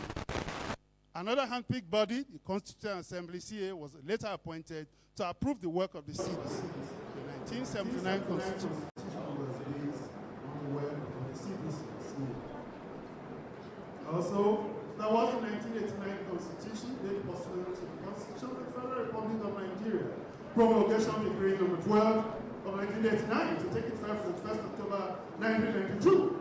It was never operated even the annulment of the June 12 election. The 1995 Constitution of the Federal Republic of Nigeria was yet another. This constitution was brought about following the 1994-95 National Constitutional Conference convened by General Sani Abacha. The conference was composed of handpicked individuals. The outcome of that conference was introduced as a constitution on 27 August 1995, but was actually not promulgated into law before the head of the junta died in June 1998. The chairman said, the 1999 Constitution of the Federal Republic of Nigeria was brought to public notice for the first time on 15th May 1999, but made effective from 29th May 1999 by the authorities of the military dictatorship of General Abdulsalami Abubakar. Its deficiencies have been identified, and yet the real problem is in the operators of the documents. Ladies and gentlemen, state creation under the military falls into the category of this same attempt at rebirth, 12 to 19, 19 to 36, and so on. All right, everyone thought that with the creation of states, there will be a rebirth. There had been Operation Feed Nigeria, the Operation Kick Out Indiscipline, war against indiscipline, attempts. There was Mansa. Why? All of these. State creation, they have taken that before. Interestingly, it was the military that had the capacity to create states. The current constitution having made it so cumbersome and almost impossible to so do. Entrenched local governments in the constitution is employed to stifle the growth and aspirations of the constituent parts of the federation. Ladies and gentlemen, challenges to national rebirth, bad governance. We can't talk about the national rebirth when the idea, the notion of governance is antithetical to the hopes and aspirations of the people. Insecurity. If 30 years ago we had been told that what is happening across the country would happen now, we would have said no. I grew up in the Niger Delta, practically playing with these herdsmen who brought their cows to graze. But today, they are in terror. Poverty is one.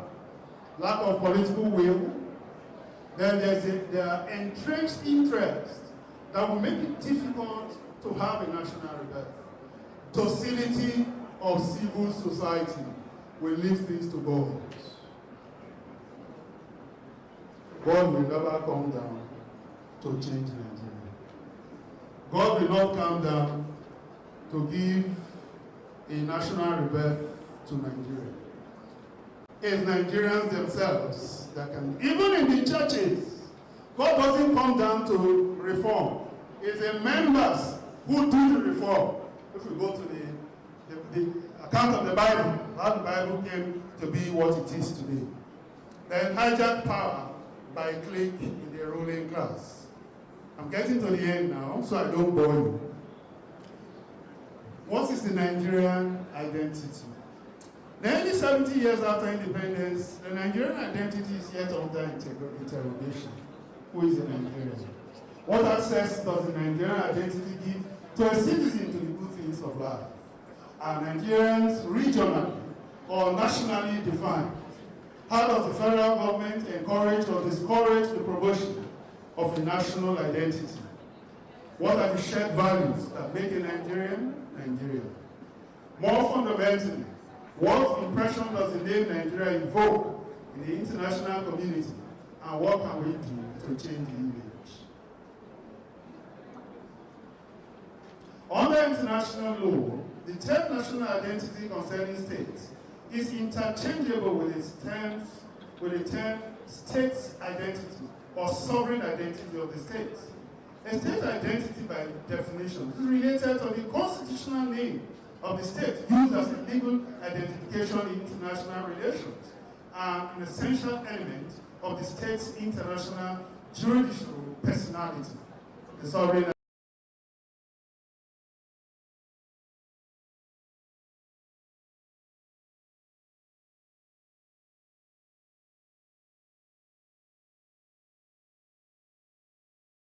cultural beliefs and traditions appear to be inadmissible. Any deprivation or external modification of the cultural national identity violates basic collective human rights. There is no doubt that the Nigerian brand does not draw a positive note, even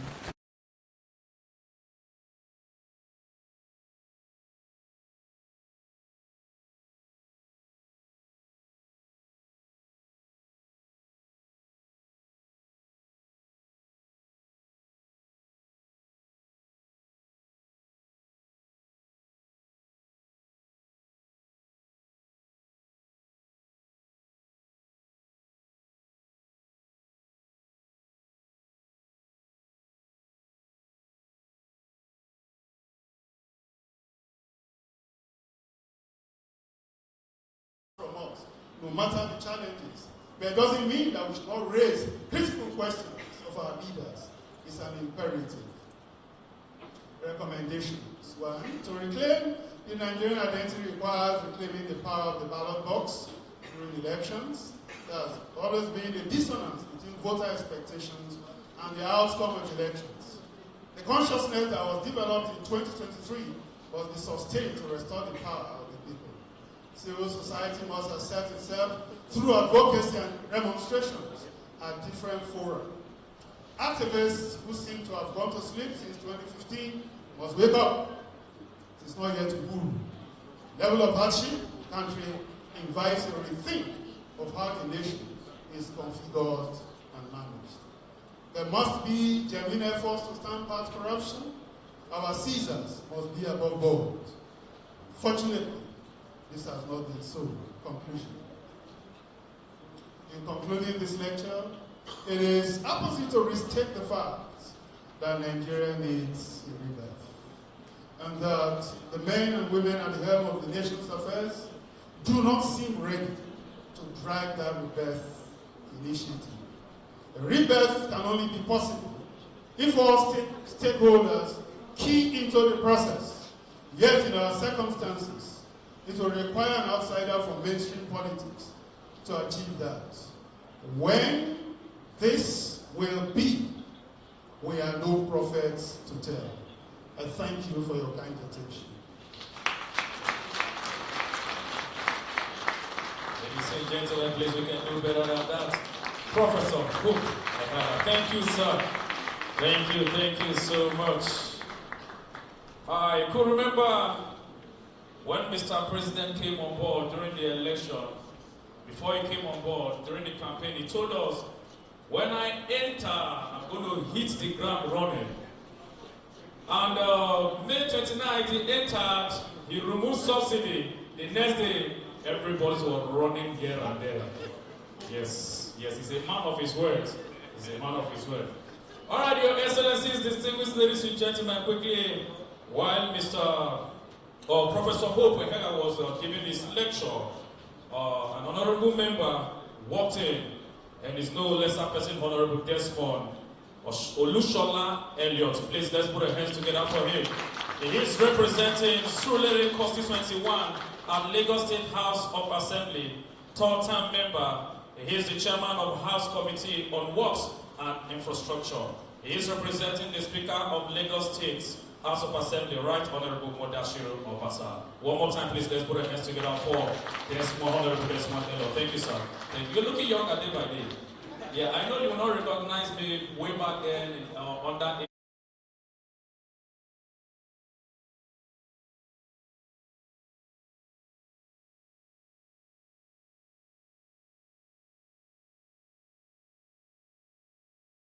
You've forgotten?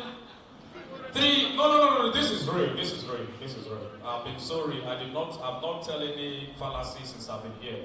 3 years ago, we met in a function, and you called me and said, he said, sir, he said, what is your problem? I told you, sir, my house rent has expired. No.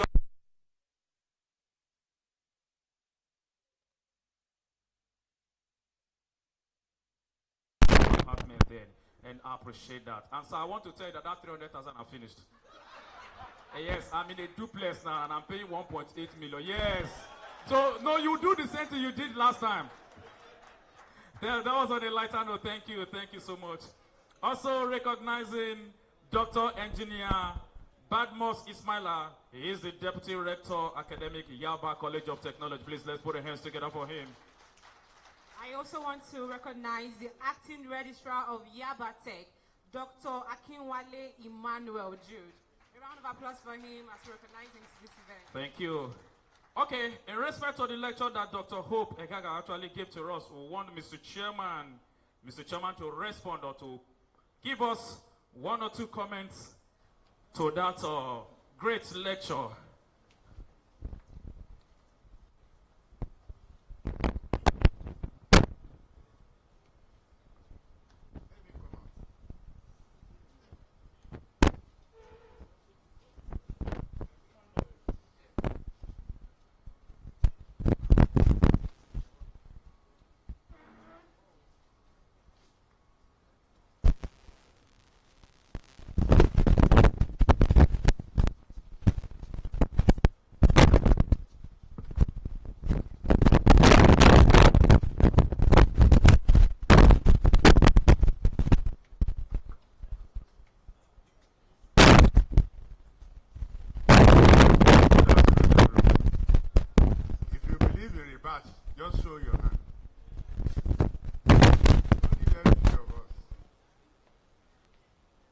definitely very bad.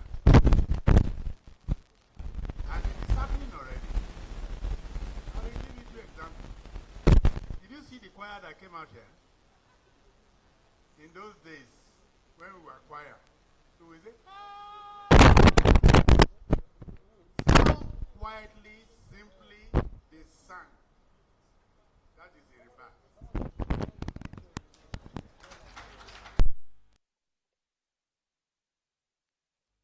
Watch the choreography. Did you watch it? Yes. How bad? You didn't clap well for them. I opened my mouth. In those days, when we go to London, you will see the English people. Come and see our own children now.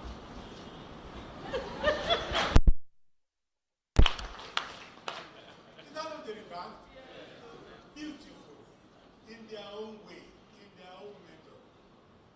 Look. Jesus Christ himself, as he said, this is rebirth, isn't it? He was killed for rebirth. And Christianity did not start until 1,500 years later. Even though it was late, but there was a rebirth. There will be a rebirth. These children, they are rebirth. They are our children. They will not do it the same way we have done it. And if they do it, their mates will not agree. In our own, there cannot be rebirth.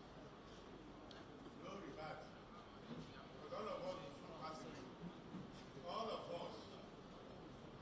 I came here from the funeral of a friend. He was 78. All of our other friends were there. And I said to all of them, don't worry, it will soon be your turn. It will soon be my turn. They couldn't understand it. And I said, what don't you understand?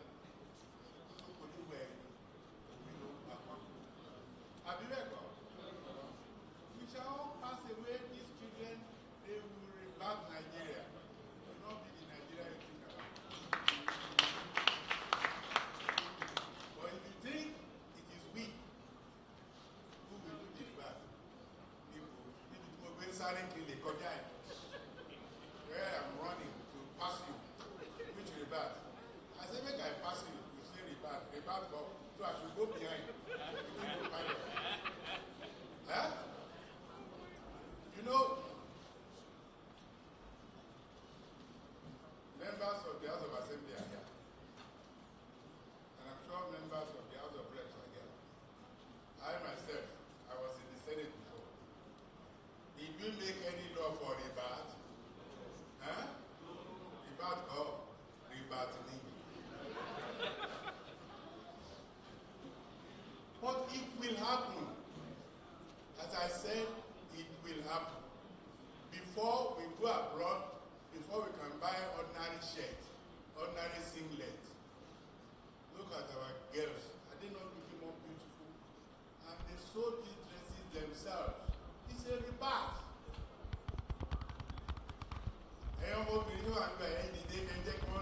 Stand up and let them see you. In our own native attire, sold by Nigeria, done by Nigeria. Everyone, look around you.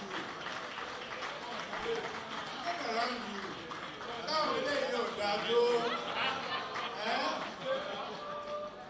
What did they owe where you need? What did they owe? So, what I'm just trying to say is that things will change. It might take time, but it is changed and it is changing. It is changed, it will change, and it is changing. Don't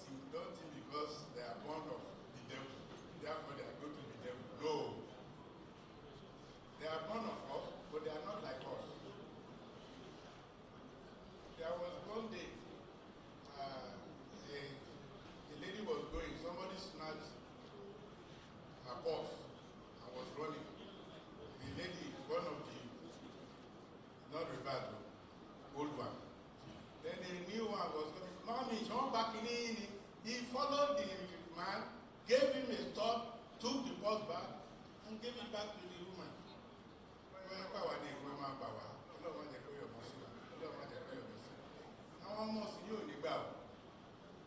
And that is Rebirth. The children we're bringing up now will not accept all the rubbish and nonsense that we accept. They will not.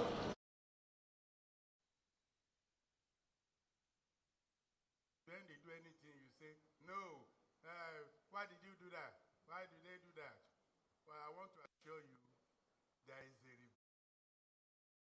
our children. They will take over and they will do better. Thank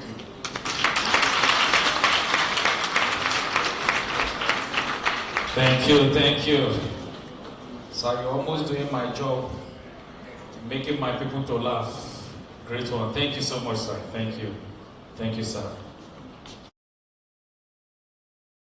Guests, permit me as I invite the Rector of Yaba College of Technology, Engineer Dr. Ibrahim Abdul, to give us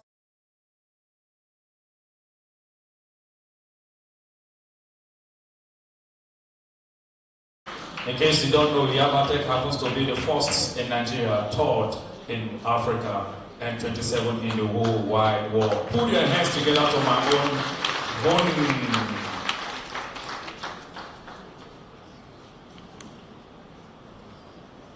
Our chairman, Senator Anthony Adefue,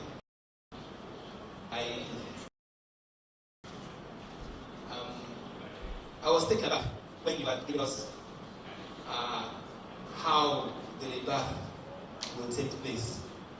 And I can't agree less with you that we are already rebirthing, and definitely the country, there will be a rebirth in the country. I want to stand on already established protocol, but kindly allow me to recognize Professor Fola Lasisi, amiable alumni of Yaba College of Technology.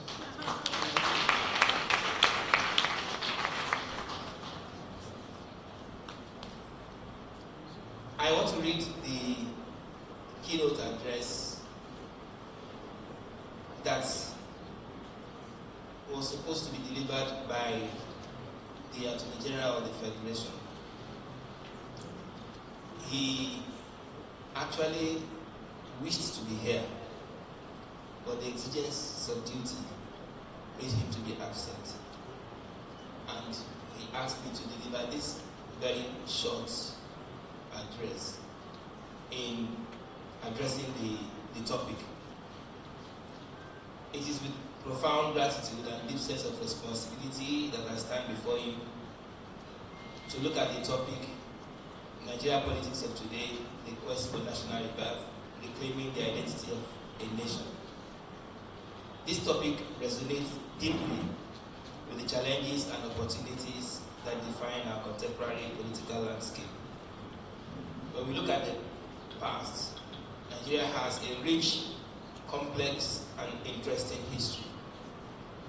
We have successfully traversed the pre-colonial era, the era of diverse kingdoms, empires, and also we have traversed the post-colonial struggles for independence with excellent resilience and adaptability. However, we have a lot to do to overcome the present political instability, corruption, ethnic tensions that threatens our national identity. Today, when you look at, according to what the lecturer have told us, we are grappling with numerous cases of corruption, and this corruption erodes public trust in governmental and non-governmental institutions. We have economic disparity that is contributing to social unrest, and we have a sense of disenfranchisement among the populace. Banditry, kidnappings in various regions pose a significant threat to the national cohesion and development. What about youth also a cause of frustration among youth and has the potential of being exploited by nefarious elements. So, to tackle all this, we need to return our country to a state of purity, integrity, and unity that characterized our past. We need to establish transparent and accountable governance structures. We also have to hold our leaders to high ethical standards. We must ensure that the rule of law is impartiality. Our investments is very, very essential to create sustainable jobs and reduce economic disparity. We also have to invest in training to empower our youth and to equip them with skills that is necessary to drive innovation and economic growth. Promoting the sense of national identity over ethnic or religious affiliation is very vital in our role to having a national rebirth. We have to bring up so many initiatives to foster inter-ethnic dialogue and collaboration if we really want to have a national rebirth. And also to claim our identity as a nation, there is need for collective effort. And when I say collective effort, what is easy is for everybody to push the blame and push the blame. Everybody will be blaming our leaders. Getting that everyone is alright is also a leader that must actually play his own role in his own domain as the leader. Our collective effort is very, very essential. We can achieve this if we encourage active participation in the process that brings about leadership. And if we empower our citizens to hold their leaders to accountability. And if we empower our citizens to contribute to national discourse. Also, we'll be able to reclaim our national identity if we embrace and promote our rich cultural heritage so as to allow it to serve as an unifying factor. And this is very, very important in reclaiming our national identity. Also, leaders at all levels must exemplify integrity, humility, and commitment to common good. Without this, we will not be able to reclaim our identity. The actions of the leader must inspire trust and confidence amongst the citizenry. On the part of the federal government, a lot is being put in place to enable the achievement of a true national rebirth. But we all have our roles to play to ensure the success of these programs. Ladies and gentlemen, the quest for national rebirth is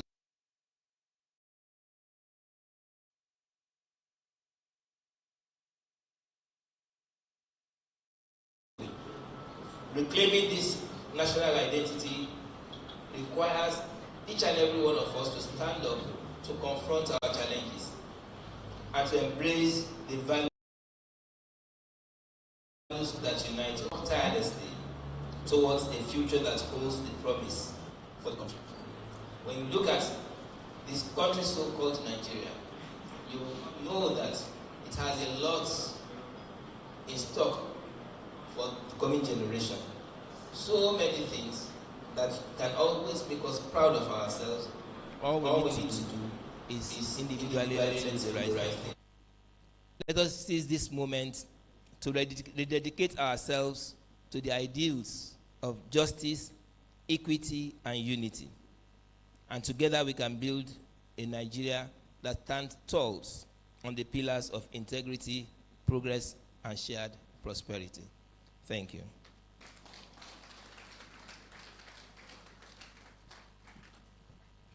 Ladies and gentlemen, that was a great one from Engineer Dr. Ibrahim Abdul, Director of Yaba College of Technology. Please, let's put our hands together for him one more time. He is representing Prince Lateef Fagbemi, the Senior Advocate of Nigeria, and Attorney General of the Federation and Minister of Justice. Yes. Ladies and gentlemen, I want to quickly bring on the editor-in-chief of Afrikanwatch. Please, let's put our hands together for Maxi Ogo. Let's put our hands together for him while he comes to the podium.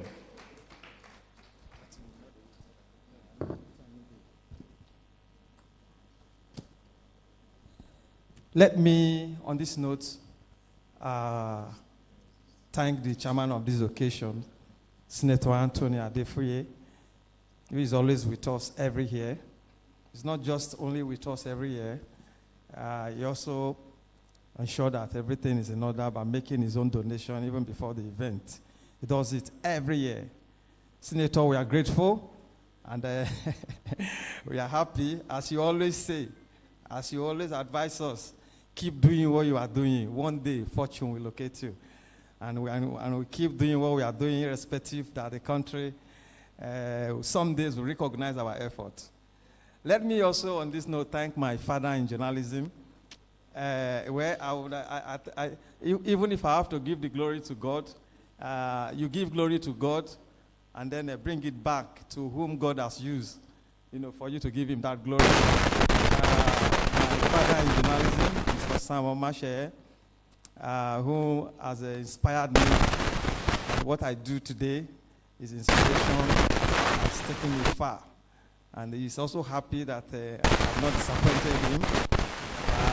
My journey today, I can't write about my history without making valuable reference to his input in my life, where I would have omitted this, but it is good I say it, so that you also know that there are people who, in their own way, they think about others like they think about their own sons and daughters.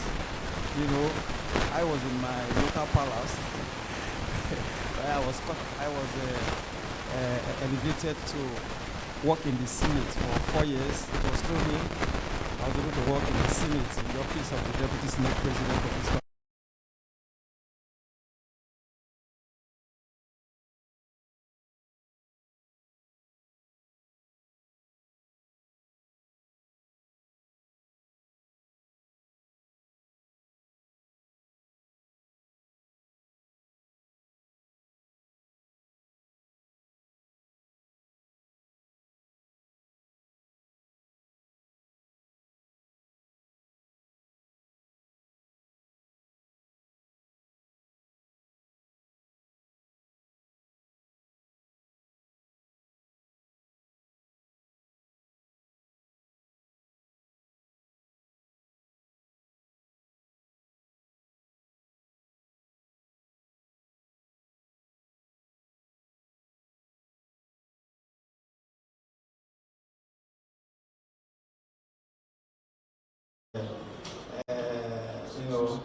Age challenges, he always gives the attention, and he doesn't discourage. So I'm grateful to him too. And let me also thank Professor Okega. We're thinking otherwise because Prof lost his younger brother, in the course of these our events. We're thinking, hope that will not become an obstacle.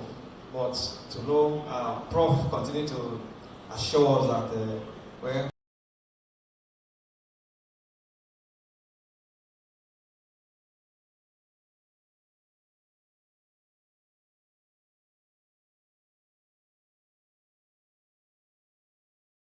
University of Port Harcourt for his input in Afrikanwatch. He's one of the promoters of Afrikanwatch. And giving a Prof, we are grateful. I also want to thank one of our Hall of Famers,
for us to unveil it, and we'll call my Oga.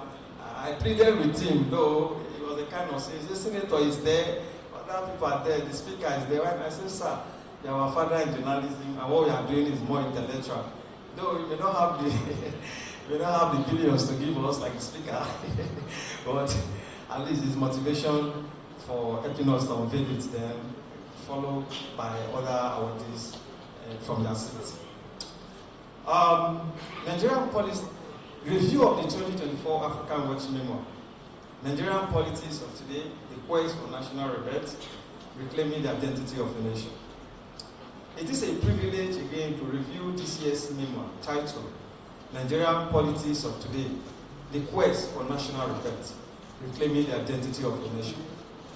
Yes, great nations today were built by men and women of integrity with great ideas. It is of this that this memoir is prepared, proposing the possibility of a new rebirth of Nigeria while advocating for total overhauling of weak institutions that are unproductive. In this memoir, Professor Olatunde Babawale submitted in this piece, we can have a national rebirth and reclaim the true identity of Nigeria, while noting, however, that the country can only put an end to corruption when institutions punishes impunity and impose sanctions on those found guilty of corruption. Corruption will drastically reduce when governments at all levels become more accountable. On this part, the Attorney General and Minister of Justice, President Lateef Fagbemi, SAN, believes that President Tinubu will bequeath the nation of our dream to us, and therefore appeal. Let me appeal to our followers to give this government a chance. Those who are sabotaging government's efforts should have a rethink before the long arm of the law catches up with them. We also feature the write-up of the minister from our 2020 Afrikanwatch memoir titled 1999 Constitution Cannot Give Us the Country of Our Dream. Mark Ogo profiled the Attorney General with a veritable write-up, Prince Fagbemi, SAN, the rebirth of the rule of law. Professor Hope Erara digested to us that the phrase national rebirth suggests that the old baby needs to be refreshed, needs to be reborn. Certainly, the body politics has suffered through official corruption, gross incompetence, the shaky security architecture, and therefore need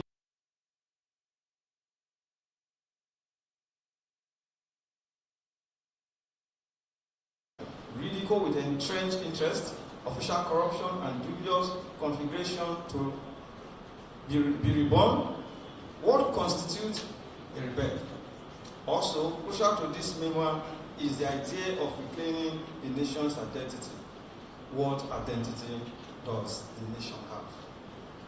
Professor Patrick Ebule coined the next discussion: Nigeria's politics and development, more gloom, little glare, where it is submitted. The Nigerian economy at present has been able to produce very few billionaires, while majorities of the citizens are wallowing in abject poverty, penury, and misery. Nigeria is a country that is specially created and endowed by God with immense resources, opportunities, and capacity. What is needed is focused, selfless, and transformational leadership that leads by example.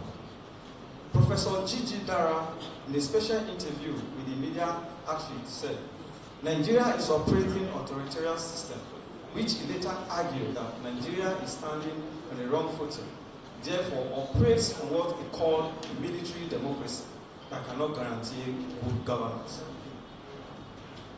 There is no amount, I'm quoting him now, there is no amount of good governance you can get now based on what is currently on ground.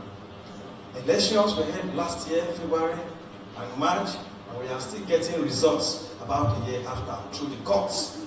Oh, is that how a country that wants to progress or run?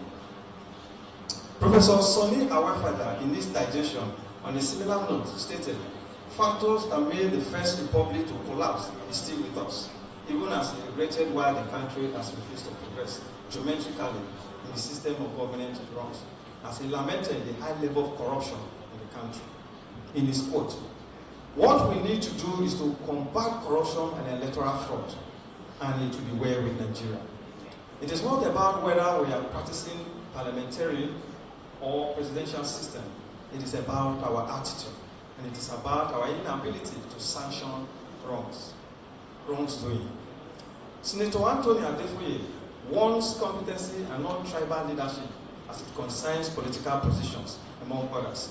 Sharing his views, titled, "I am not an advocate of rotational presidency," stated, "Now the country is still operating rotational presidency between the North and the South, which I think is not the best. The military supervised all the elections, but it was all pure as possible. I am not saying the election now is not, but it was as pure as possible." Senator praising the military.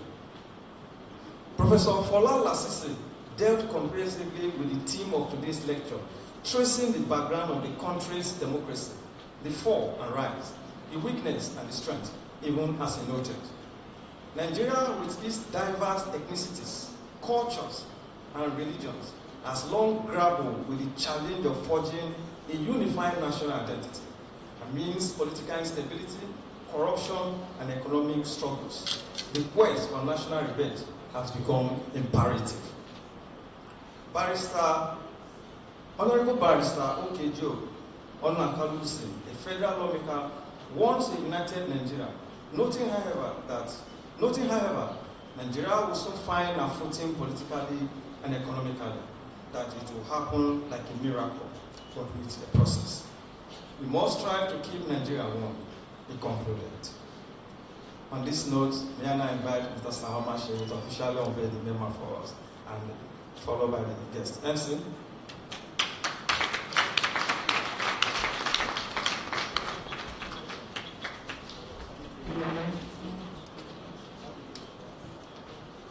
All right.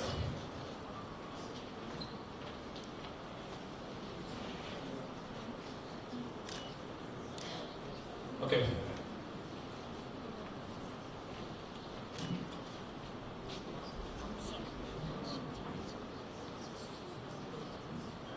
Where are the scissors? Please, can we have the scissors?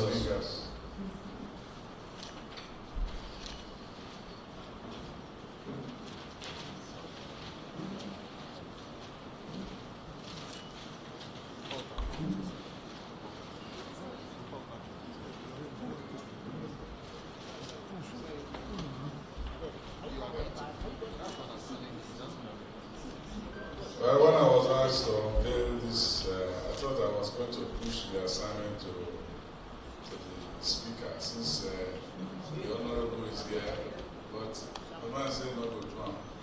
He cannot even act. As a former actor. Anyway, it's my pleasure to unveil this. This is a book of a memoir of memoirs.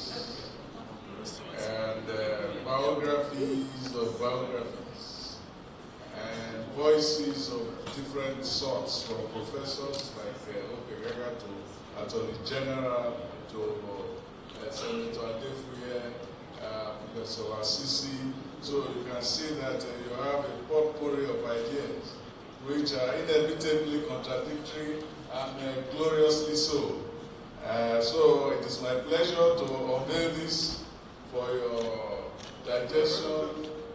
Well, if you have indigestion, it's also part of the agenda.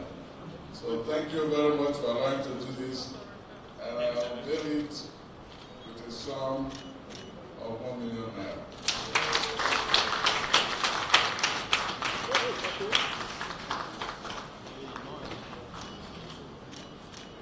Thank you, sir. This is the part I love so much.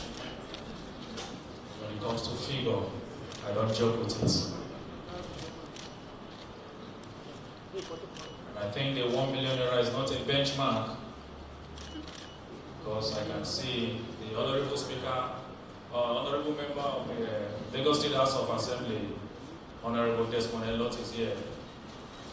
Like we all know, the Attorney General of the Federation will settle us when it comes to that. So we're going to have an open launching right now.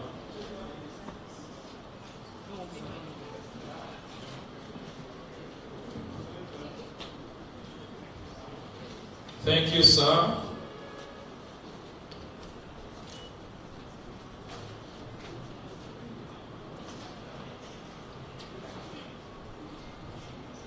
Okay, ladies and gentlemen, I quickly want to, in no particular order, we'll call out the names of our guests here while they come and have a copy of the memoir, and also let us know that it's launching proper, what they can do or to appreciate this great work that I've been putting so far.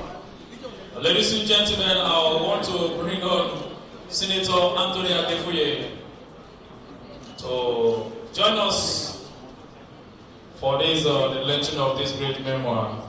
I can see the picture of some of our great men, the president and the former vice president in this very great memoir. So please, can I have Senator Anthony Adefuye to come? I will just support my friend again with 1 million. Wow. You see, that is the voice of men that are made it. I will just support my friend with 1 million. Not too much talk. And also, can we hand over the microphone to Prince Latif Fademi, SAN? Is he here? Please, let's put our hands together. I appreciate that this is where we need them proper. Let's hand over the...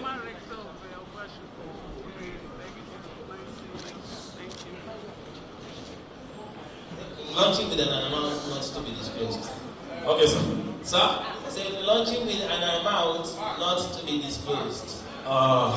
So that's the way I will have problem here. You know now, as a country officer, you don't disclose such amount. Oh, okay. I will come to your office. Yes. Thank you, sir. And okay, a quick one also. I want to hand over the microphone to Professor Fola Lasese. Oh, he has launched. Oh, thank you, with 400,000. Please, let's put our hands together for Professor Fola Lasese. Okay, you want to answer? No, let me just say 2 things. Okay, sir. The lecture today laid foundation for 3 things. First, change is constant. Yes. Second, we must be positive. We spend too much time on negativity. It's not good for us. We must encourage the young people at the top that this country is going to be well for them. Amen. Thank you very much. Thank you, sir. Thank you, sir. Thank you, sir. Yeah, that's Professor Lasese, which actually unveiled this great for 400,000. Thank you, sir. Thank you, sir. Please, one more time, let's appreciate him. It's not easy. So just to rephrase what Professor just said now, that he should encourage young ones like me. Yes, thank you, sir. Sir? And also, I want to hand over the microphone to the inductor, Professor Solomon Akimoye.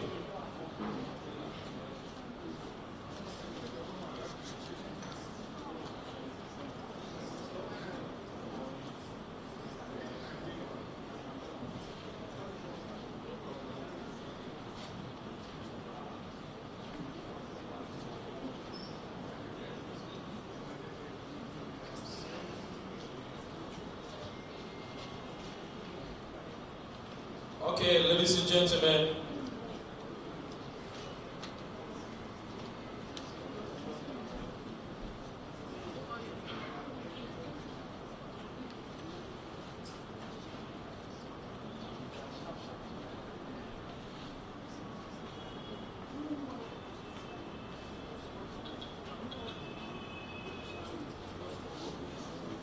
All right, ladies and gentlemen, to hand over the microphone is okay, he's already been here. Please, let's hand over the microphone to Dr. Yenusa Tanko. Is he here? Please, let's put our hands together. Let's appreciate. Thank you very much. I was supposed to be a discussant, but I just take this opportunity to just speak for 1 minute. Please, ladies and gentlemen, we've had an election in 2023. That election was marked with a lot of issues. These issues ranges from corruption, lack of internal party democracy, manipulation, and all. But that has passed.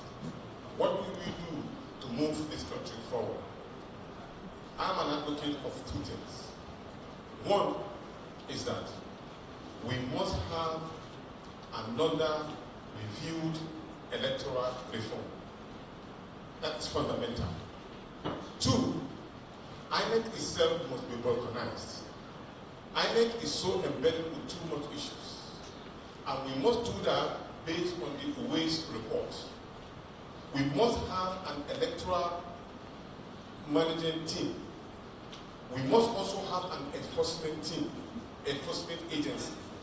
Then the last one is that we must have a delineation committee. These three things, believe me, as the former chairman of the Party Advisory Council, if we do not do that as citizens, believe me, we are just whining. Because the same election will come and we will have the same result and the same manipulation, and that affects our leadership recruitment process. Thank you very much. Thank you so much, Dr. Otanko. In my modest income, I will of course support this particular launching with some of 200,000. Wow. Thank you, sir. We are not clapping well. Thank you. And also, representing Right Honorable Speaker of Lagos State House of Assembly, Honorable Mudashiru Obasa. Please, we want to hand over the microphone to Honorable Desmond Elliott. Thank you, sir. Thank you very much. Good afternoon once again, distinguished ladies and gentlemen. Well, it's my honor to be representing the Right Honorable Speaker of the Lagos State House of Assembly, Right Honorable Mudashiru Obasa, who is unavoidably absent and has asked me to represent him. I will toe the line of my rector, saying that you know what it is when it comes to public service. But I will guarantee you that the House of Assembly is a dear friend, especially to Afrikanwatch, and the needful will be done as soon as Mr. Speaker returns.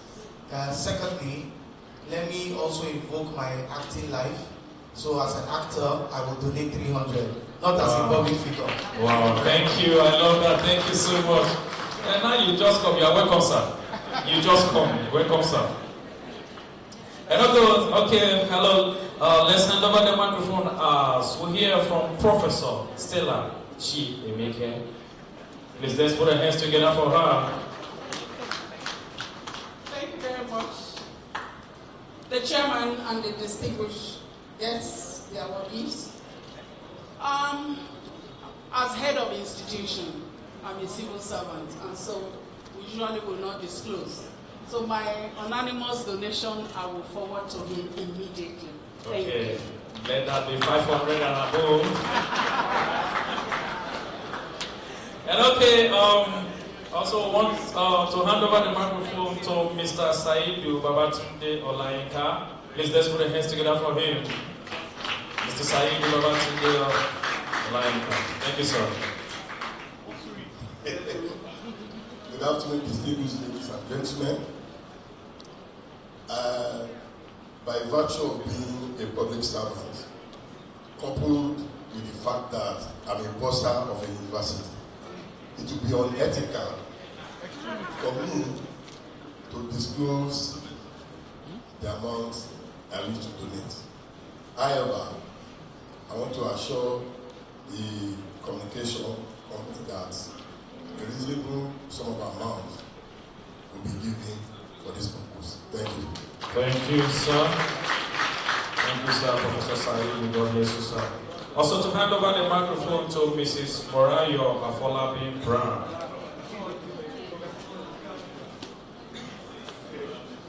Okay. Also, to hand over the microphone to Honorable Barrister Okejo. Onwa Kalusi. Please, let's put our hands together for him while we hand over the microphone to him. Thank you, the MC, the chairman, the TV senator, and the professors and the VC, and the media. I must say that I'm delighted to be here.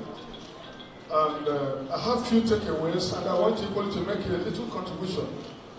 First of all, when we talk about Nigerian Rebirth, to me, all it means is attitudinal change in all sectors, whether in the public sector or in the private sector. Until we have attitudinal change, whether you're a civil servant, a public servant, we cannot have that rebirth. But I strongly believe that rebirth has come to stay. Secondly, in the National Assembly, the guest speaker did mention about constitutional issues. I want to tell you that there are provisions in the Constitution that guarantees access for us to alter the Constitution. If you look at Section 9, it gives National Assembly the right to amend any part of the Constitution. Please, I want you to take advantage of it. We at the National Assembly, we are doing the best to ensure that at the end of the 10th Assembly, we are going to give Nigeria the best alteration in the National Constitution. Finally, I must say that as a public servant, we hardly make public donation. But I want to assure the organizers of the program that I'm going to lift a song that they'll be happy with. Thank you and remain blessed. Thank you very much, sir. Let's hand over the mic to Mr. Emmanuel Effendi. He gives us a word or two as he unveils launching.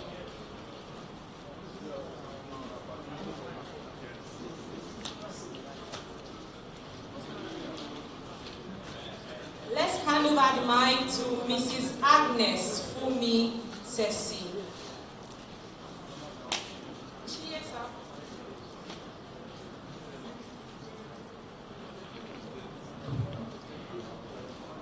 Okay, moving forward, let's hand the mic over to Professor Hope Iraha.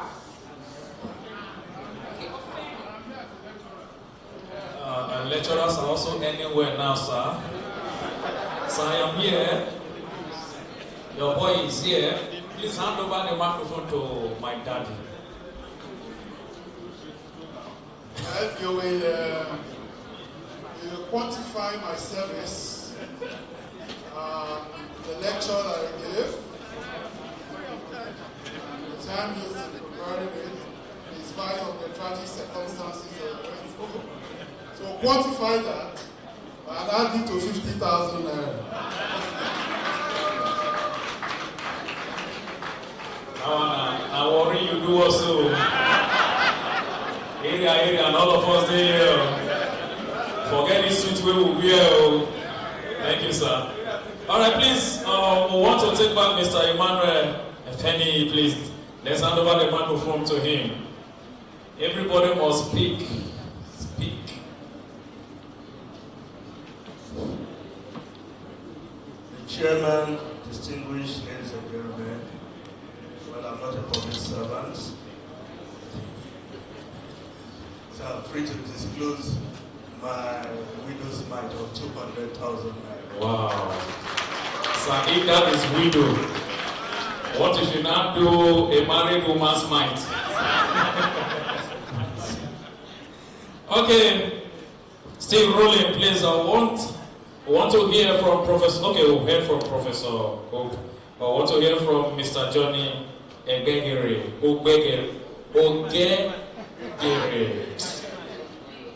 Please let that not reduce the money, sir. I'm sorry about that. I'm sorry. I murdered my name. No, sorry, no. Sir, please murder my whole back. Murder the one I murder.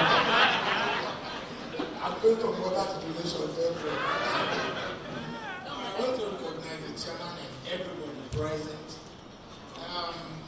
Just before, I'm a civil servant anyhow, but before I give my donation, I cannot agree less with the House of Rep member and others who believe that if there's going to be a rebirth, the first thing must be the attitudinal change.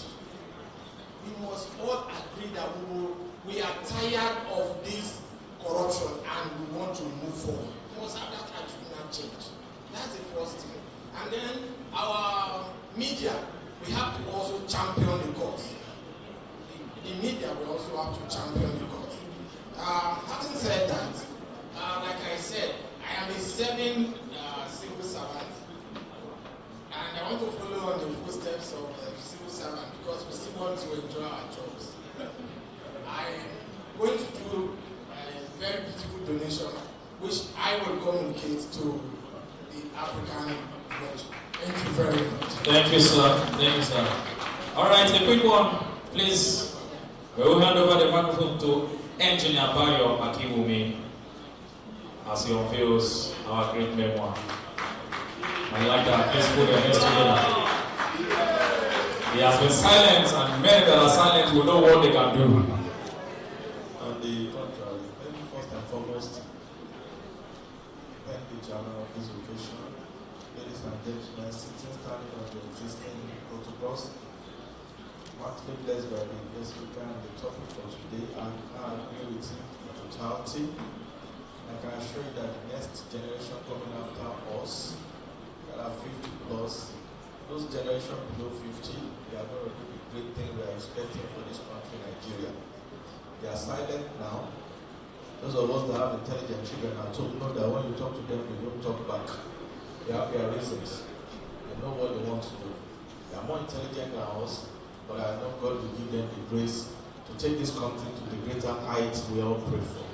Amen. I have a very wrong relation. I don't know whether it's still for the Afrikanwatch. I'm just coming to know them for the first time. But I pledge my loyalty and support for them going forward on a yearly basis. But today, I will go to memoir with 250,000 naira. Wow. Thank you. Thank you, sir. Like that. Also, to hand over the microphone to Mr. Adebo Wale Onafuora. Please, let's hand over the microphone to him. Is he here? Okay, please hand over the microphone. Thank you, sir. Okay. So permit me also to stand on the existing protocol. We are from PIC Farms Concept, and obviously we are farmers. So we'll get back to the organizers with something reasonable. Thank you very much. Wow. Farmers. Good. Okay. Also, we want to hand over the microphone to Engineer Dr. Ibrahim Abdul, Director of Yaba College of Technology. Please, let's hand over the microphone. He gave us a very good keynote. Let's hear from him as he keyed us to the next level of 2.something million. I talked earlier. Oh, you told yes, sir, that you will not disclose, and I said I will come to your office. Okay, all right, sir. Thank you, sir. Please, let's put the hands together for you. Thank you, sir. And also, we want to hand over the microphone to Mr. Victor Eyaro. Let's hand over the microphone to Mr. Victor Eyaro. Please, transfer is welcome. Transfer is welcome. Can you beam Afrikanwatch account? Transfer is welcome. Just have a view of this great memoir. Read through. You know, these days we Nigerians, we don't read anymore. And that is why we find it so difficult to have great men these days, because why? We don't read. When you read, you have vast knowledge. When you read, you have more insight. I watched the AMVCA and they were asking some random questions to some of our celebrities. I think they asked one who is the, I forgot, just simple current affairs, and they don't know. And these are people our kids or children look up to as our celebrities. It means that they don't read. They don't read. So please, just endeavor to lay your hands in one of these memoirs, and I believe you and I trust you will not regret having one. So please, can we hear from Mr. Victor? Okay, he's not here.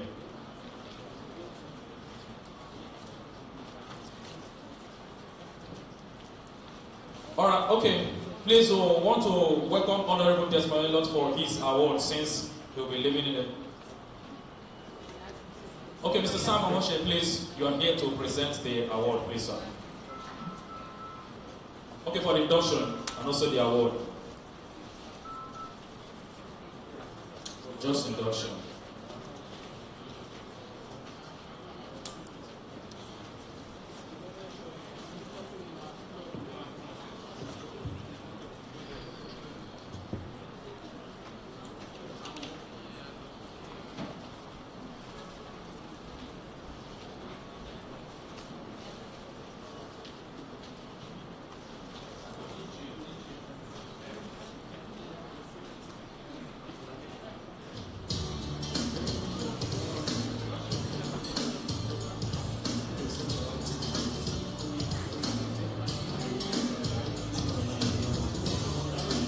This is the process of the induction.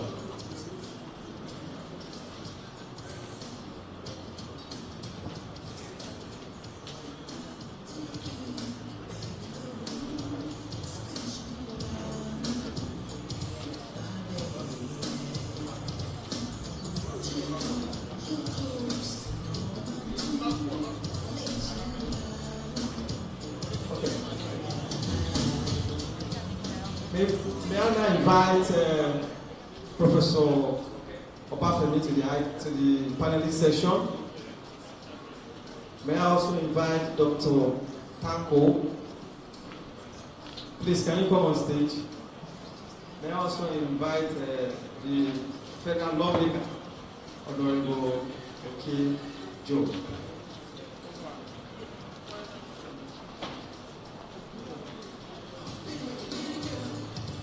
So please, in the next 25 minutes, we're going to have a panelist section. Okay, 10 minutes. Good. So we can go straight to the award and induction. Thank you.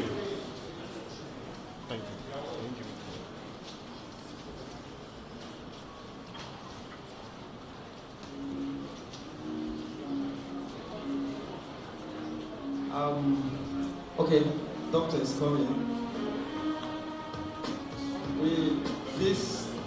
This panelist session, there's no way we can scrap it. It's part of the event, but we're going to use 10 minutes. So I'll start with Professor. National Rebirth. Prof has given us the details of how we can have a national rebirth. But the issue keeps revolving. National rebirth. Senator has made a very valuable point that national rebirth is already in place. Probably we are using another word. What is your own view about this?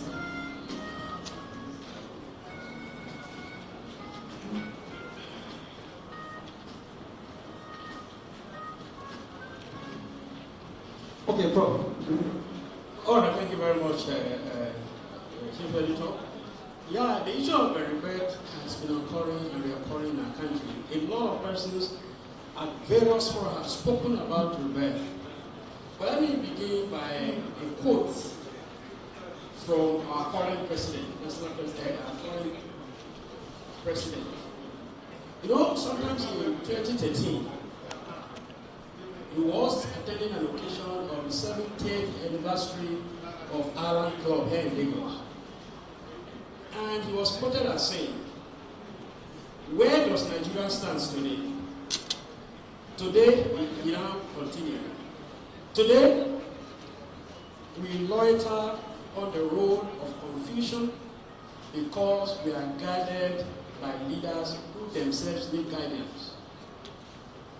So, speaking to the issue of rebirth, I think we need leaders who are sure of where they're coming from, where they're going, and are not such that are now to be looking for those that will guide them on the way of how to do things. Senator Bola Ahmed Tinubu was quoted as continuing saying at that occasion, he said, "The dream of a robust and great nationhood has been deformed. Nigeria now lives and pleads for crutches to help it just to stand." Where am I going?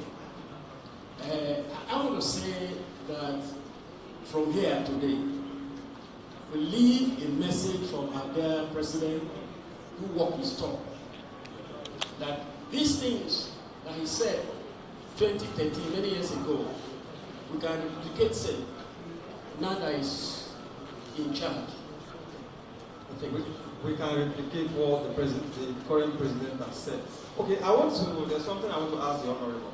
Honorable, a lot of Nigerians believe that the Federal House of Rep has not been making sacrifices.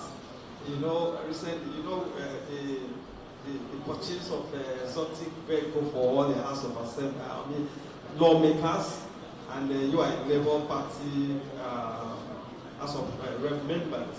And a lot of people believe that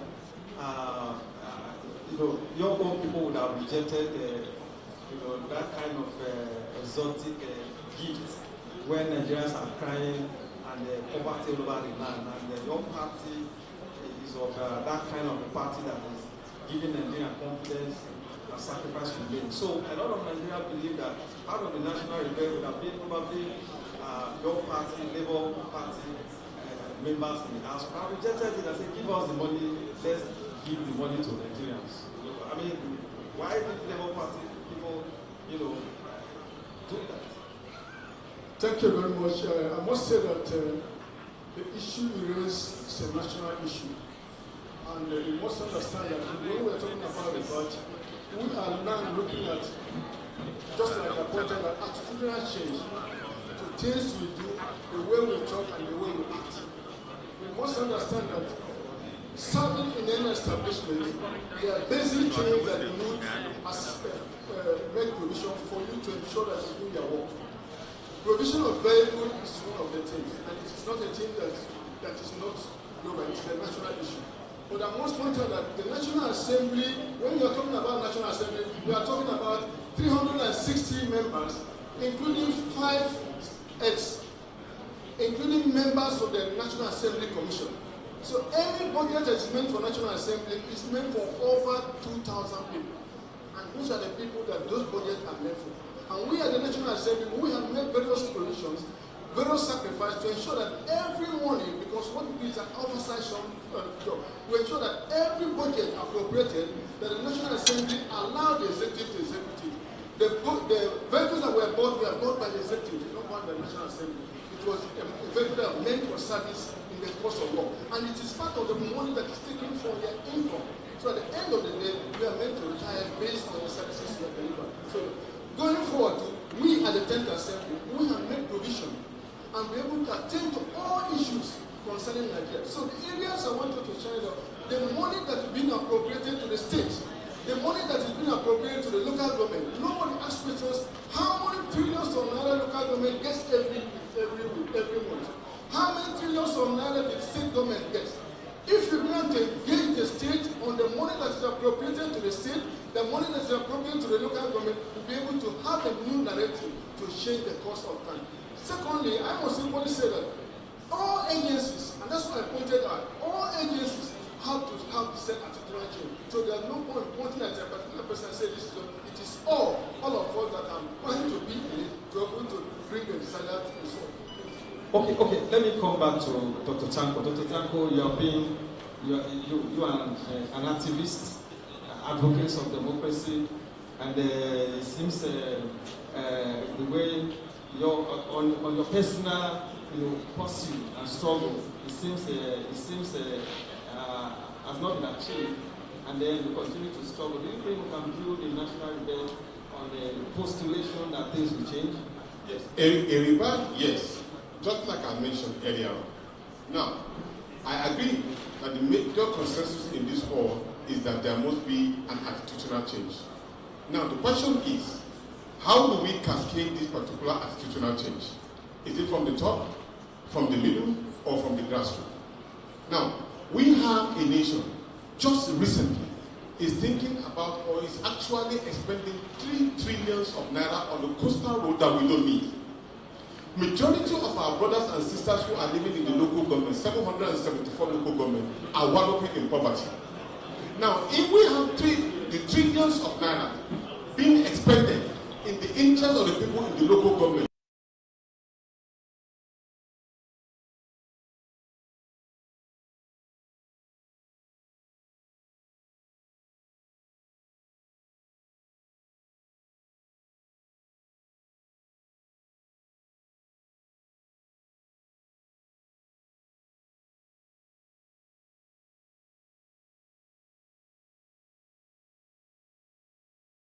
they are looking at our leaders. They look at members of the National Assembly. They share trillions of naira. Even at the point in time, they are giving them 100 and something billion naira to buy bag of rice.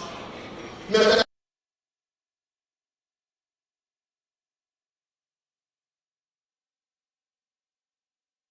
they look at the president. Even when they are just thank God now that recently that Festus Keyamo was saying that even if you go to the airport, it's the big men who have the money, they are not paying the money.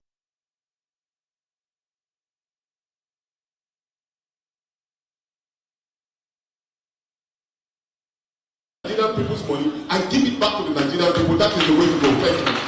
Okay, lastly, Prof, lastly, for just 30 seconds, lastly, how do we stop corruption? What's the way forward?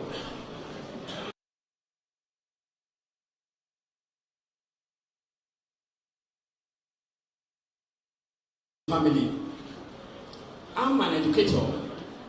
We go to schools, even from primary schools, and then to our tertiary institutions.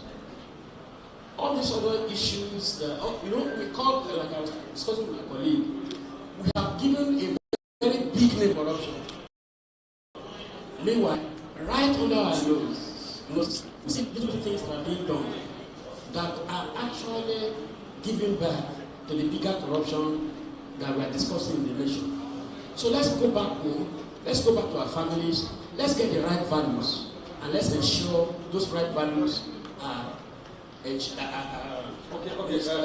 Finally, Doctor, can we exempt ourselves from corruption? No, not at all. We cannot. In every home, with all due respect, that's why I said it, there's almost an obedience in every home. Because all of us have been involved. And that is the reason why I'm saying that.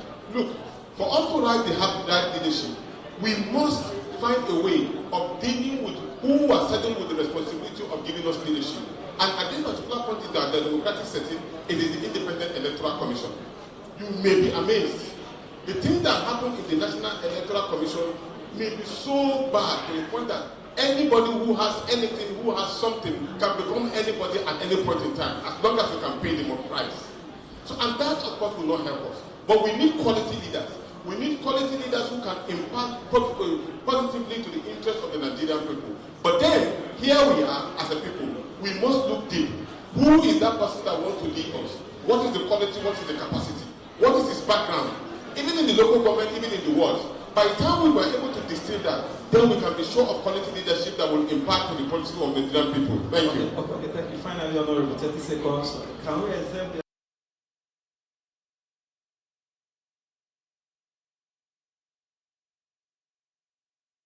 corruption has been a big part of it? Well, there's a lot of misconception on what is going on in the National Assembly. Perhaps you need to take a hard look and make a reverse investigation to see what is going on here. The presentation you see outside different words, actually what is happening in the National Assembly. A lot of misrepresentation of facts, and it was so, and freedom of information bill, and make provision for you to verify every information so that you don't gloss over issue. Finally, what I want to say that there are change for every Nigerian start.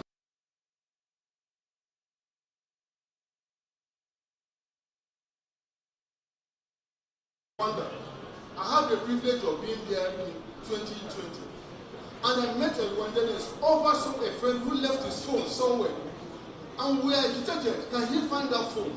The Taziman told me, if you go back to where that phone is, you still find it.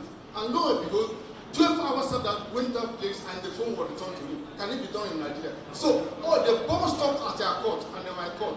We need to change. The change begins with you and begins with me. So it's a collective thing. Let's do it and bring back to Nigeria. Nigeria is the greatest nation on the planet, and we can make it better. Together, we can bring a new back to Nigeria. Thank you very much. One time, the panelists, photographs, please, can you, photographer, can you please just take us? Okay. So, MC, over to you for the award and induction proper.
Sam Omache on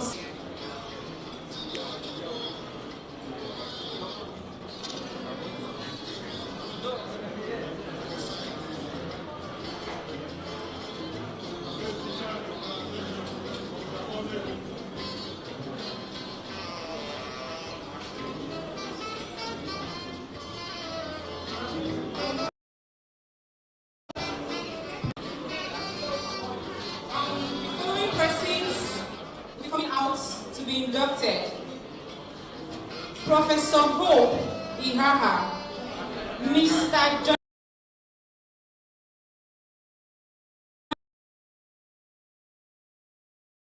Can we have you on stage? So sorry, Zaza, so I cannot give me.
So while we are waiting, we'll be having Professor Solomon Akimboye. He will be on stage.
Akimboye on stage as he inducts Senator Anthony Adefuye. Please come up on stage, sir. Prince Lateef Fagbemi, the Senior Advocate of Nigeria. Please let's have you up, sir. Professor Fola Lasisi, sir, let's have you on stage. And Major General Victor Odeka, retired.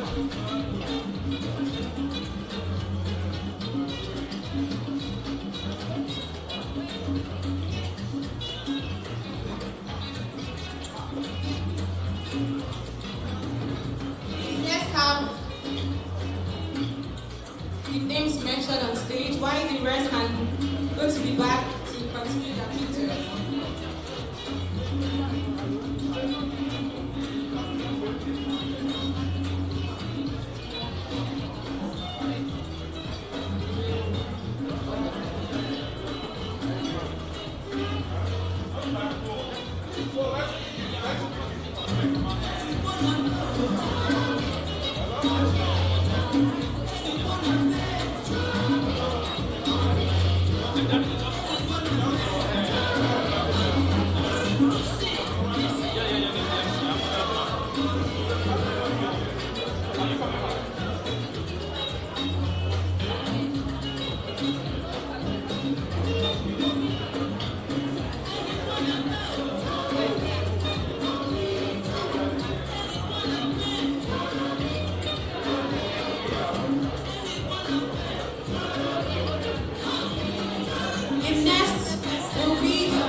And these will be presented by Prince Lateef Fagbemi, Senior Advocate of Nigeria. We will be coming up to present the award of Mr. Sam Omashe and Dr. Yunusa Tanko.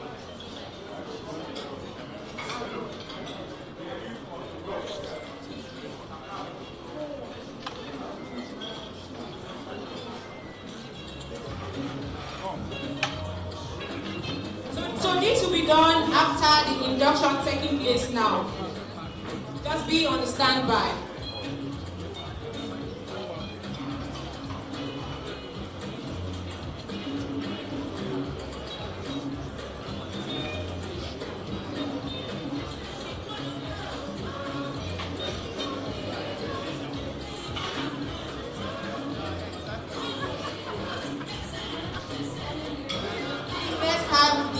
Awardees on stage. The rest can go to the back to continue their pictures.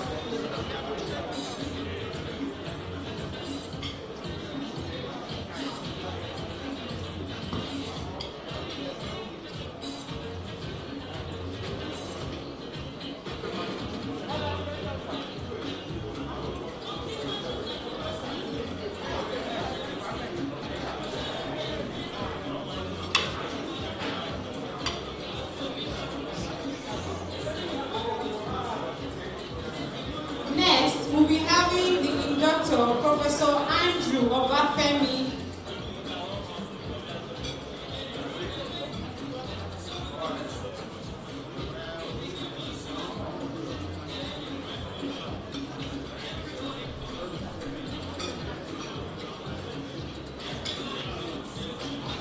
The inductees are Honorable Mudashiru Obasa, Professor Stella Chimeke, Mr. Sai Babatunde Olayinka.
stage the award presenter, Prince Lateef Fademi.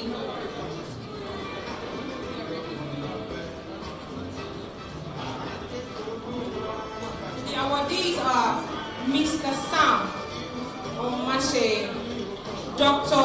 Yunusa Tanko.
Ladies and gentlemen, we are writing item 7, just like the way we do it in Delta State. In every occasion, we'll have that item 7 whereby we'll marry, we'll wine and dine. It's only the Yoruba people that came and uttered that progression of program. You go to a Yoruba party, they will serve you. Meanwhile, event have not started. You start eating. If not in Delta State, Warren precisely, we'll wait for that item 7. Also, Adeline. So please feel free. Tell the beautiful ushers to give you whatever you prefer. Thank you. Eat, relax yourself, enjoy yourself. Having you here is a privilege and we appreciate your presence. Thank you so much. Thank you, thank you. So to stand by, Professor Stella Shemeke, a short while we'll have you at the podium. Mr. Saidu Babatunde Olaika.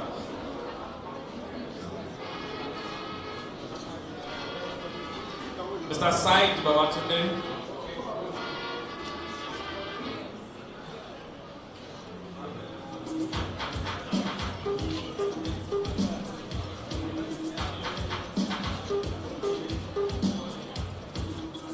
Also Mr. Victor Eyaru.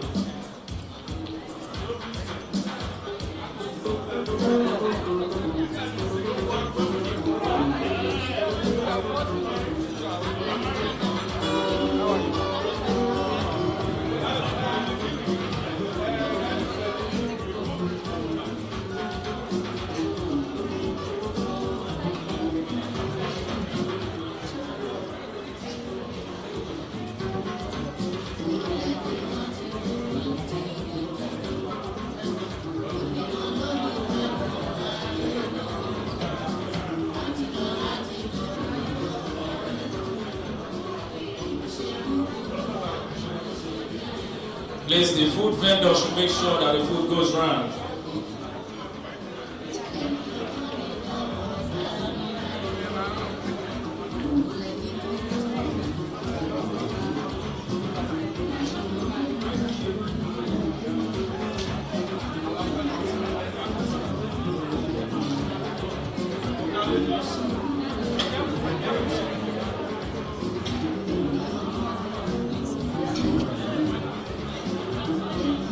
Professor Stella Chemeke, Mr. Said Babatunde Olayinka, and also Mr. Victor Eyaru.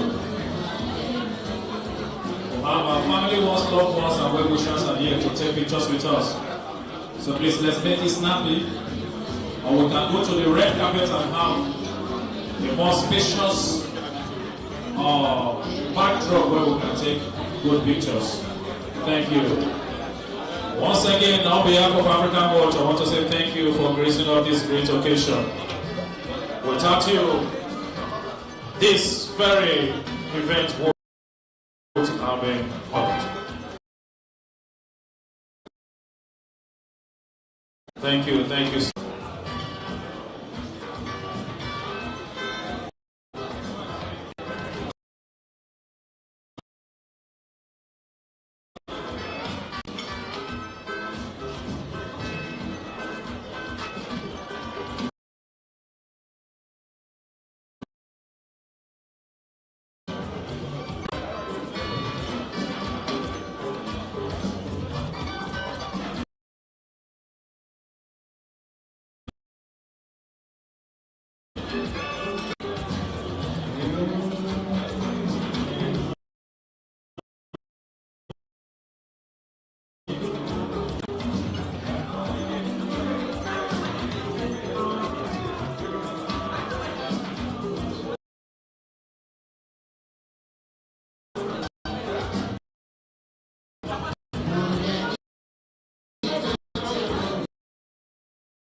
Please standing by what Mr. Emmanuel Efeni and Mrs. Agnes Fumi says it to stand by once we are through with this set of picture photograph alongside Induction.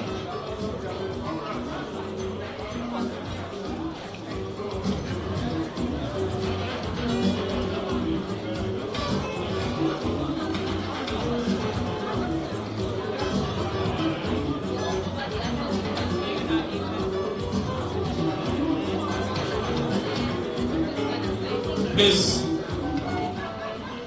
I want to invite Dr. Felicia Agubata. Dr. Felicia Agubata. She is the nursing doctor.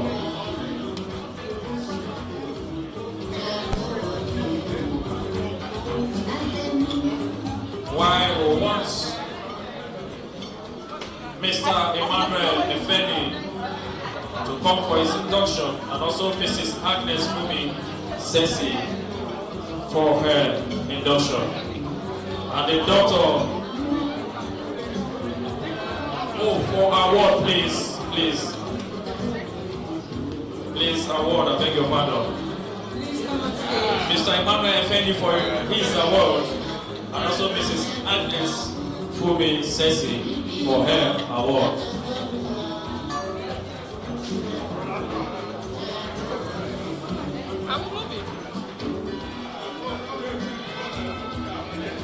Please, let's make it snappy, cameraman. We'll have a lot of people standing by. Let's not keep them waiting, please. Let's not keep them waiting. Time is money.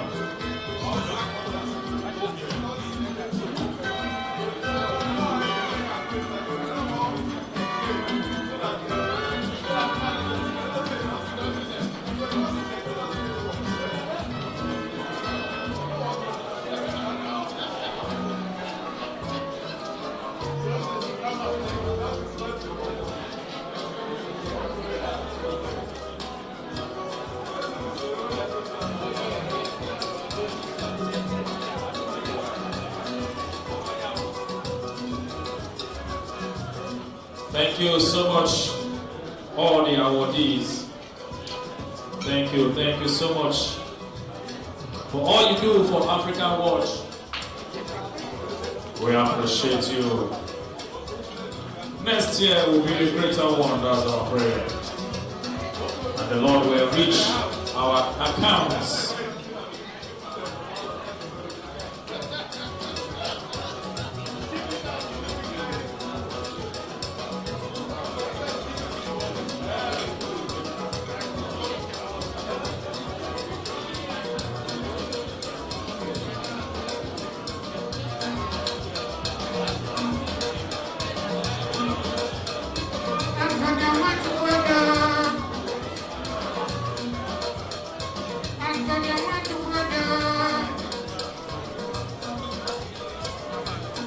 Please, for our awards, let's welcome Mrs. Morayo Afolabi Brand for our own award.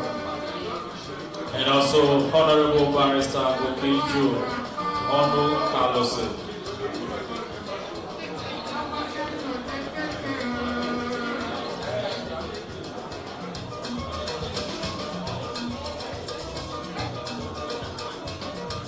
Please, cameraman, let's make it snappy, please.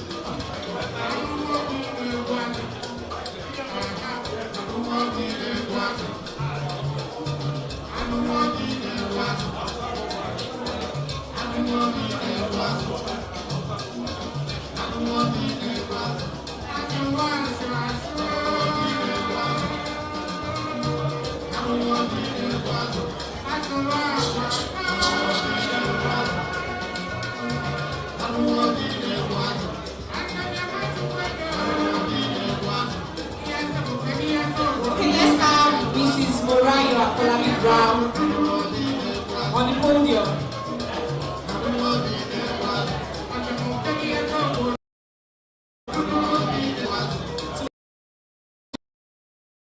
Followed by Lucas.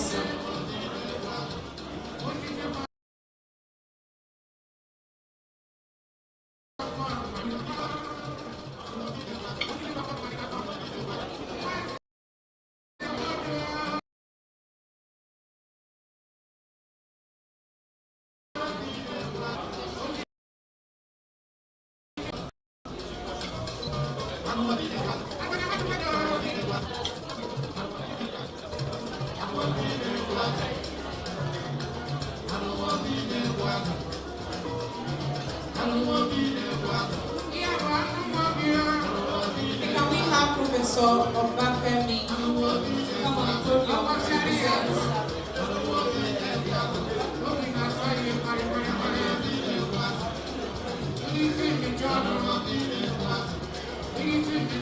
Professor Andrew Obafemi, you are needed on the podium.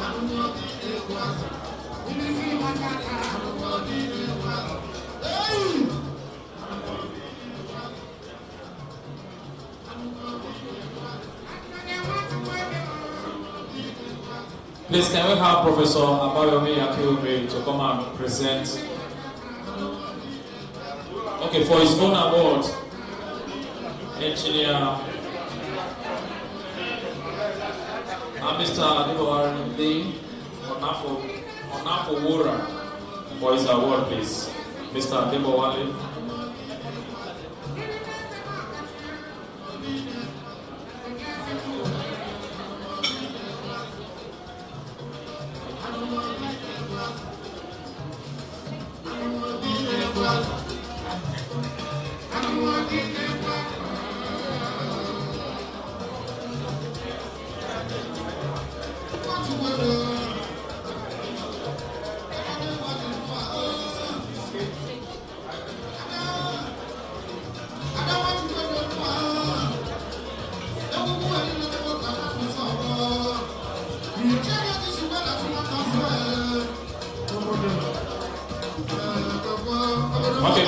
Presenting the next set of award, please, can we have Senator Anthony Adefuye to help present the next set of award, please.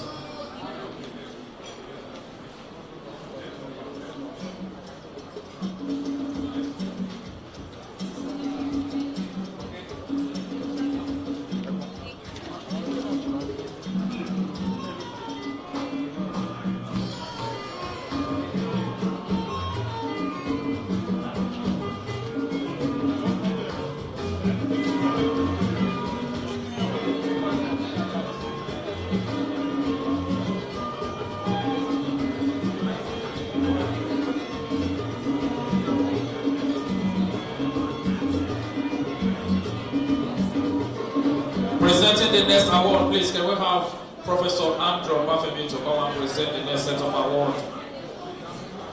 And the award is... The awardees are Engineer Bayo Akirumi. Please come up on the podium. And Mr. Adebo Wale Onafogora. Your presence is needed on the podium.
Please, may I humbly invite Engineer Dr. Ibrahim Abdul, Director of Yaba College of Technology, for his induction.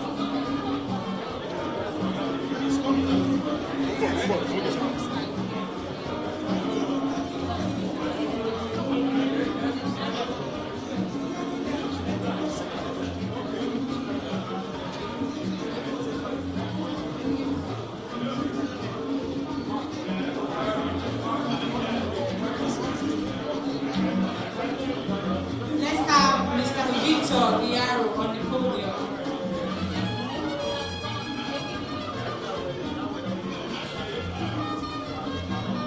Let's also have Honorable Barrister Dr. Abayo Midare, retired. Retired barrister.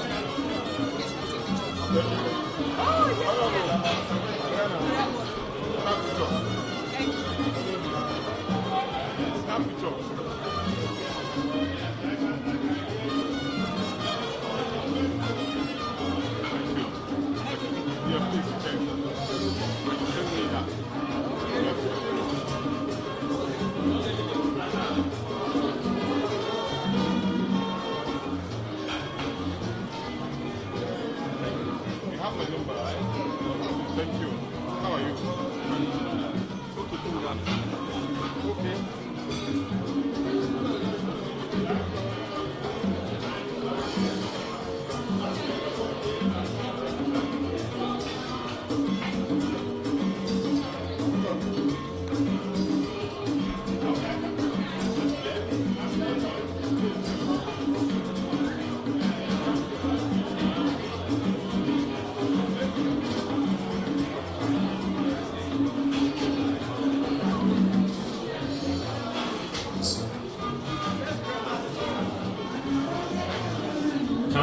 please, can we make it snappy?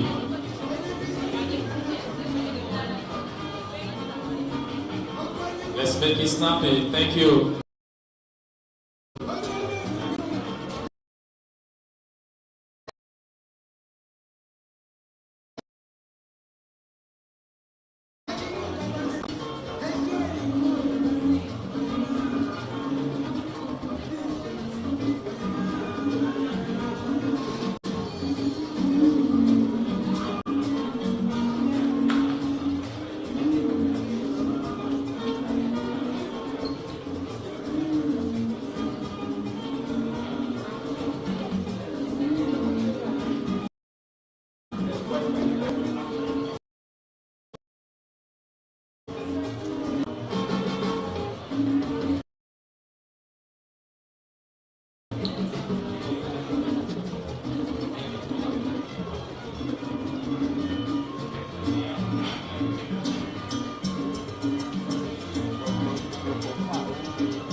Thank you, sir. The Rector of Yaba College of Technology, Dr. Engineer.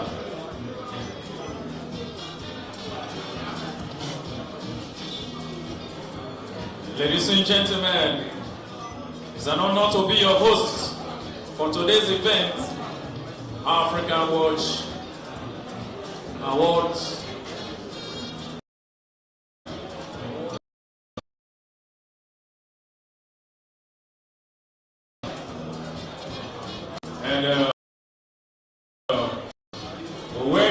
My name is Sensei.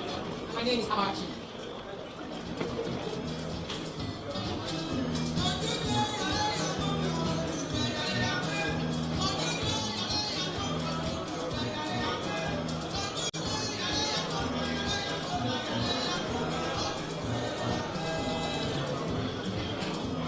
So I want to call on Maxi Ogo to appreciate each and every one of us while we enjoy our DJ.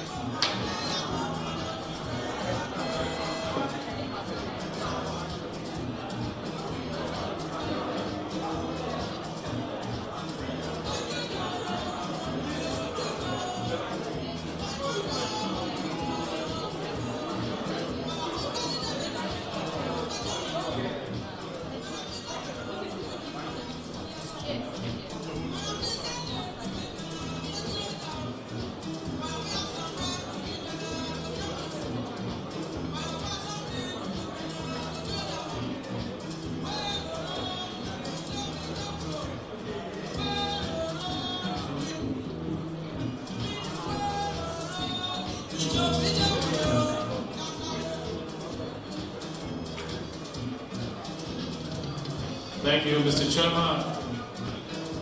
Engineer Ito Antonio Adefuye. Thank you, sir.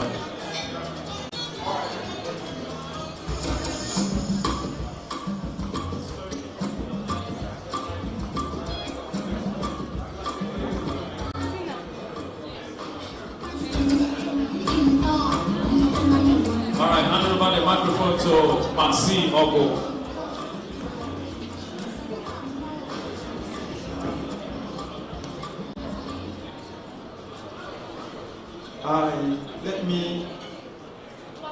Let me thank in the most special way our own father.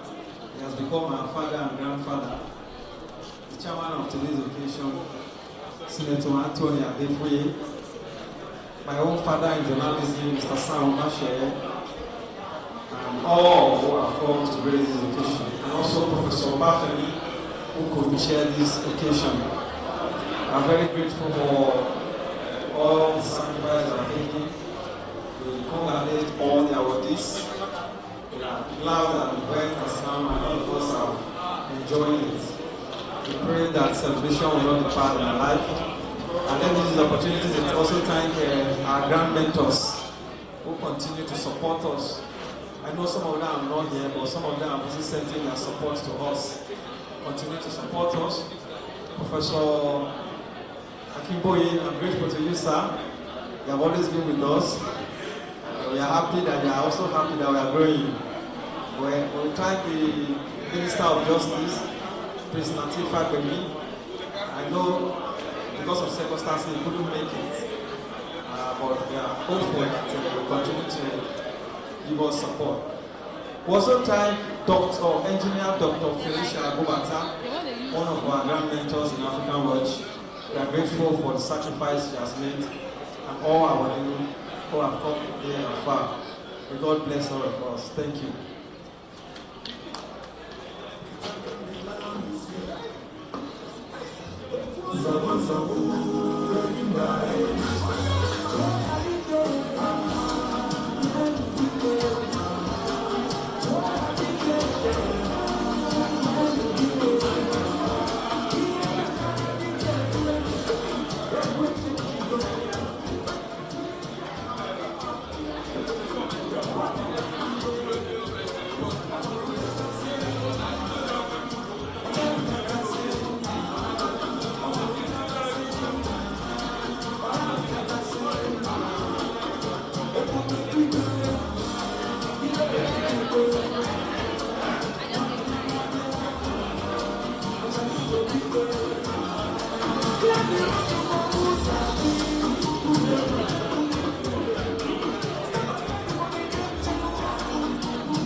Run home.